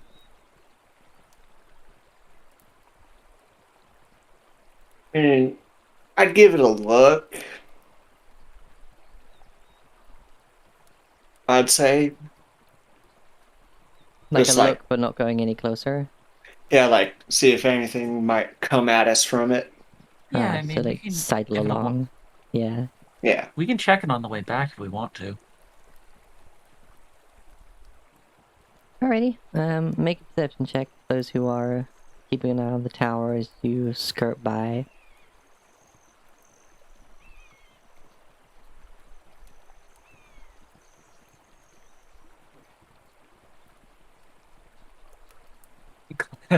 D&D Beyond decided that the 18 was the one on the on roll. Mhm. I see a whole lot of nothing. See a whole lot of nothing. Kriv and Rivet, you both see that there is like a small, like camp set up at the bottom of this tower.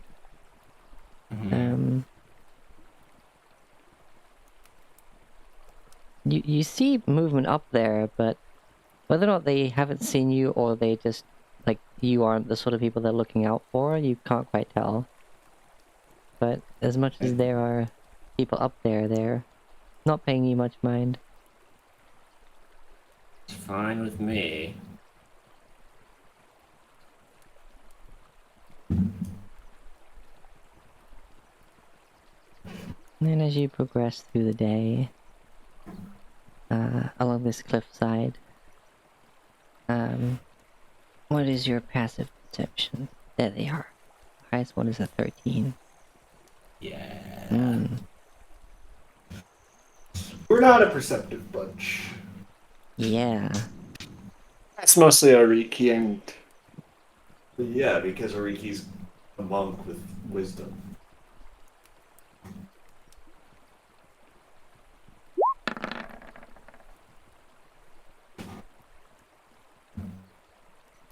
Actually, Enrique's passive perception is also 13. Oh. The heck? Oh, it's because proficiencies are missing. Yeah. I mean, I'd was proficient in it, but I'm not. Yeah, I think Don't most get of us were like, somebody else will be proficient in perception, surely. I chose my skills based off of like, okay, this is my character. Yeah. I'm proficient in medicine, nature, religion, survival, and intimidation. I I have Alright. Arcana, History, Investigation, and Persuasion, and also an ass fuck ton of tools. You're an artificer. As you're riding along next to this cliff, you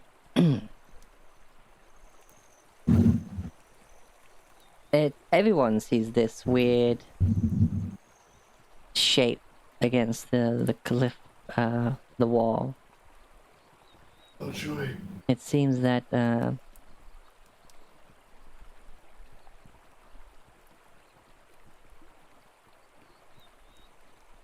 of like a rubbery looking kind of shape that blends in with the rock, but you're seeing like a slight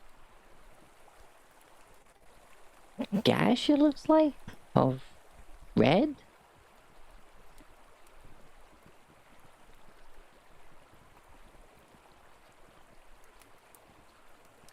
I don't. Can I make an active perception to see what the heck that is? Let's see.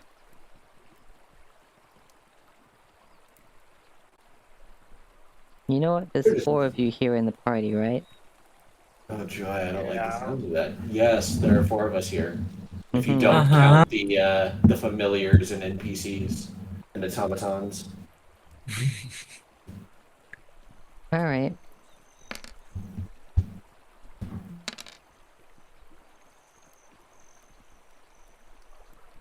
I don't have mountain combatants yet, so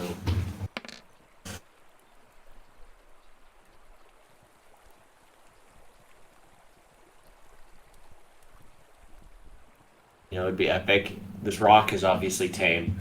It'd be freaking badass if I could tame it myself and ride it around as a mount. Let's see. Soldal would hate you. Look, so that would My understand. rock now. Oh, what the? Look, nothing would be more badass than flying into Deeproot to see my girlfriend on a rock, just like she once rode in on a dinosaur. Okay. You just continually one up each other, like Mm. arriving at each other's places with progressively more awesome beasts. It's like the slightly better mount. Eventually, Crib's just riding on the back of like a freaking full-on dragon, ancient dragon, just like. Well, if you do that, then she'll show up riding on what's its name, the giant dragon. Oh, Zerlodia. Zelodia. Yeah. I ride in on Tiamat. Oh my god. No, I'm imagining now just This is- O'Hagan just being Bahamut. like, this O'Hagan just like standing on top, just be like, check my ride out. Like, Oh no. I imagined whole O'Hagan city in sitting. here. I imagine O'Hagan on top of the head with a knife to his throat and Rising Phoenix behind him, like, yeah! Talk Yeah. about the biggest episode of Pimp My Ride. Yeah, we're gonna put a city inside this. This dragon can fit a whole lot of people in it. Yeah, just slap it on the ass. Yeah. All right. So, what happens here is that The party will regret for years to come. you see the creature like move slightly, which kind of ruined its camouflage. Go ahead and make a active perception if you want. Now that you've noticed this, Brev, seems that you're the one who said that you wanted to do that. Heart of the cards, I believe with you. Here's my problem. This is dice, not cards. All right. So, as much as you see this creature, it moves away from the wall as you get close, and it kind of suddenly just spins around, rears up, and splits its, like, what you thought was a gash seems to be actually just how this 4 tendrils seem to part, revealing a beak in the center as it rears up to attack. However, what you don't see are the 3 other creatures that Oh, no. have managed to get close enough to then try and attack. Those 3 will be getting a surprise round, but everyone, roll me initiative. Oh my god. We're not going to do Here this we today, go. but this is where we're going to be picking up next time. I will say Blix has Vigilant and cannot be surprised. That's fine. Blix isn't being attacked. Oh, Blix has Cool. wait, vigilant, or is that a automaton thing? it's a Steel Defender trait. It's I just think part this of is, the Steel Defender. I think this is a thing that we. Yeah, I don't have. There's no I have Sierra advantage, token so it's on here, I think. 15. Oh, is it? Lurkers, You man. know Yeah, it said that there was no valid token. what? Eh? Fine. Yeah, there's no Sierra. This has been the case ever since the I got my new token. Eh? Think Looks like I will be going oh. on turn number Yeah, which 8. also Where am I? if the Lord is Still kind. says Turn 42 number 8. on my HP. 54. That's fine. Am I under Kriv? Where am I? Um, Did you not click on your token before you... No, I'm wondering where my token is. It's right here. um, Oh, there it is. it's just it under was the under the inputs. names. Natural Yeah. 1. oof. Right, Soldat originally rolled a 14. If we're all within, actually, Sarah, you already rolled before we count that one. Okay. Okay.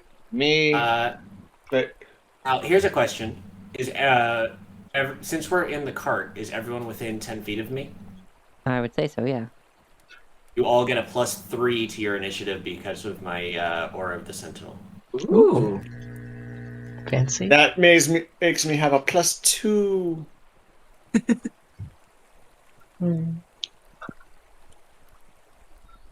Seriously, it didn't update again. So, I clicked it.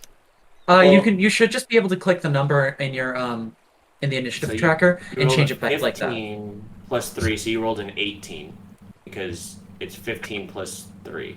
Yeah. And then Well, -1. it would get rid of the -1. Yeah, so but you rolled a rolled 16 on the die. 16. Yeah, you rolled 16 on the die, -1. It's But 15 you had a plus 3. 15 +3, so you have an 18. So yeah, That is correct. I'm I rolled mounted great, on sorted. I thought I rolled a 15 on the die. Yeah, it says If you had rolled a 15 on the die, you would have had 17, but you rolled a 16 on the die. So, Did it it's say If you mouse- 16? I if you don't mouse see a over- 16 over this at all. up So- here at the... It Ah, just, at Oh, the at the top, other yeah. one. Yeah, because the Okay, first so yeah. initiative roll. Right.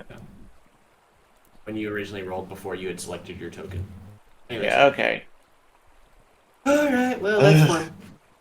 So what happens Okay, for the is... first time, my aura goes off. Yeah. Yes, Or the first time we exactly. remember about it. You've always been too far from me. Well, we've been level 7 for a long time. I think we've had some times that we didn't remember it. Oh, I There's remember plenty it of because- times. But everyone, yeah, is heavy, quite scattered, not usually on a cart. Like, the cart is kind of actually adding, like, a more utility to that aura, because it does keep people in Yeah. close proximity.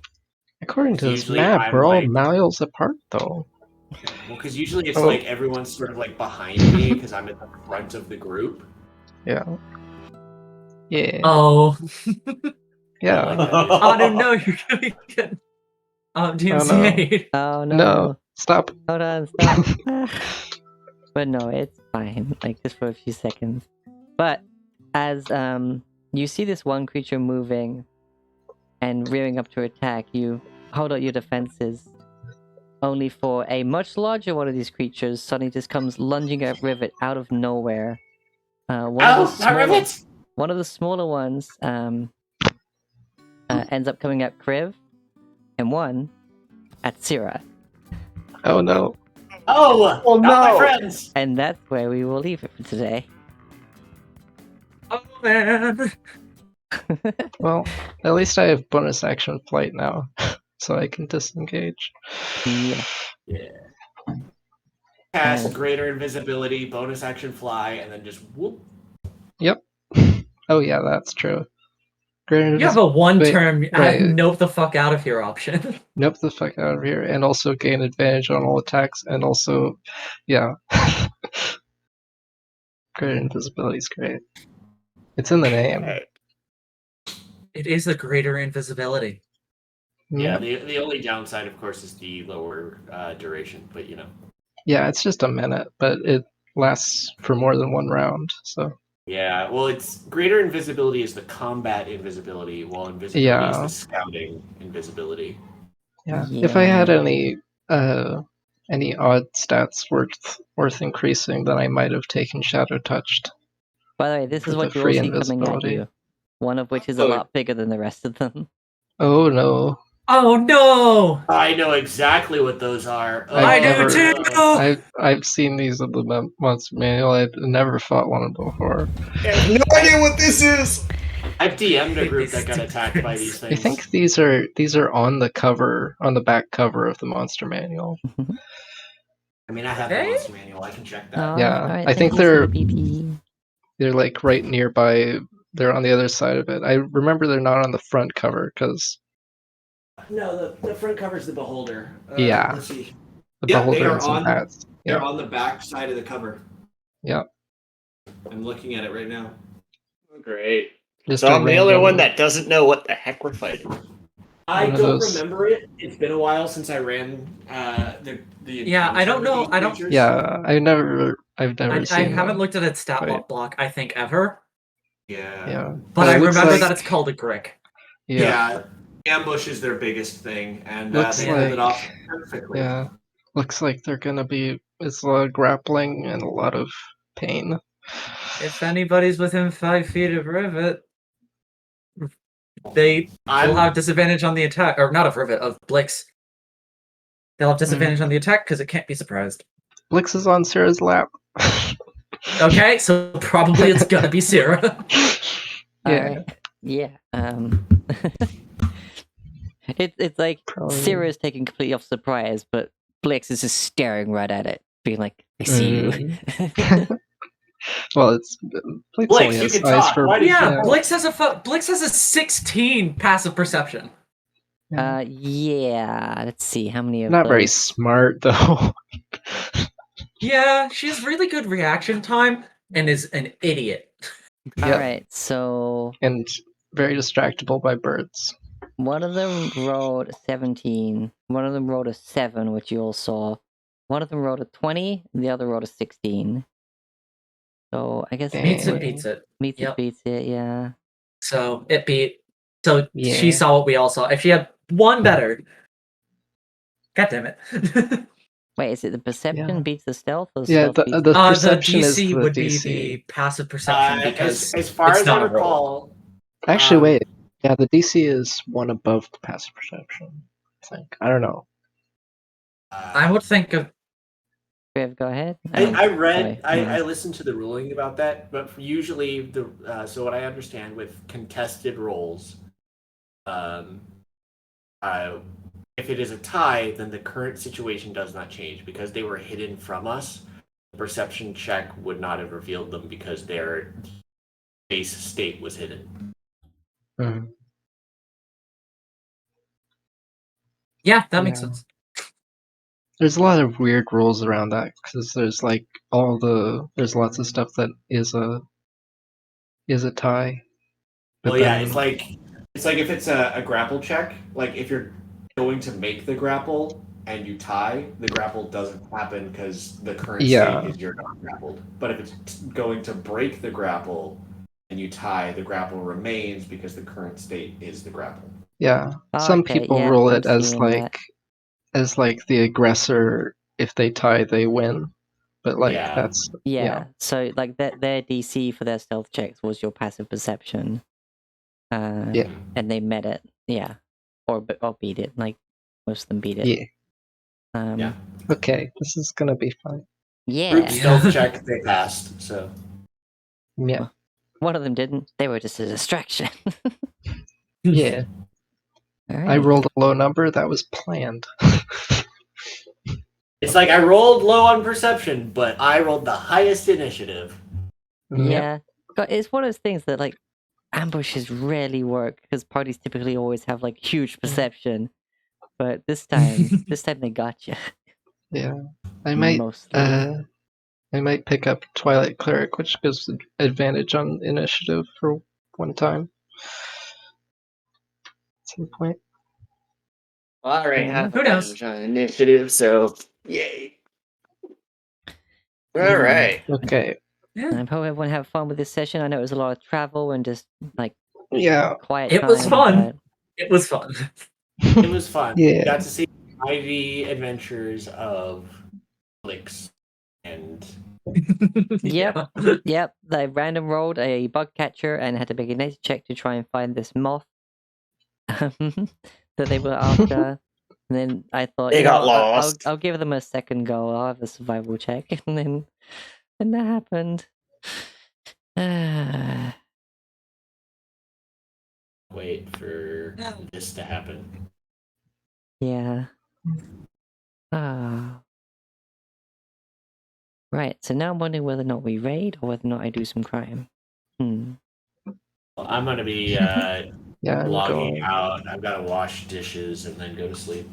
Alrighty. I've got a couple chores that my mom called me about in the middle of this, so Yeah. gotta leave myself. Yeah, I'm Alrighty. going and also have to be socially available since my mom's coming home. Alrighty. Yeah, of course. Yeah. Thank you everyone See y'all. for this, like, coming. Of course, I always love my players. You're also great.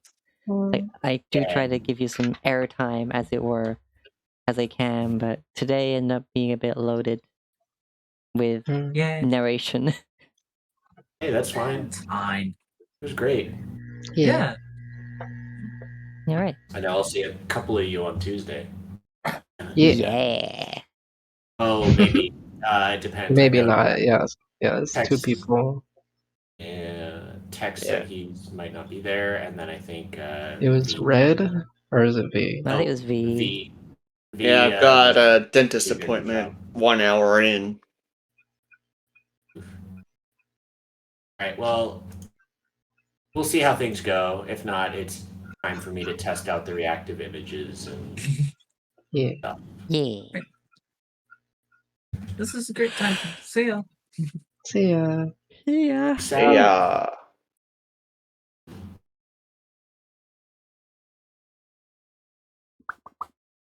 Yeah, I fancy doing some crime. All right, so let's watch over here. Thank you all. So everyone watching live, thank you very much for being here. Watching at a different present than to now, or for now, or now. Then thank you also for being here. Those watching live though, don't go anywhere. I'm gonna be probably playing some more GTA. Just to wind down for a bit, so give me just a minute to switch game, change the title and stuff. As always, be good to yourself, listen to each other, and destroy your enemies. See you real soon.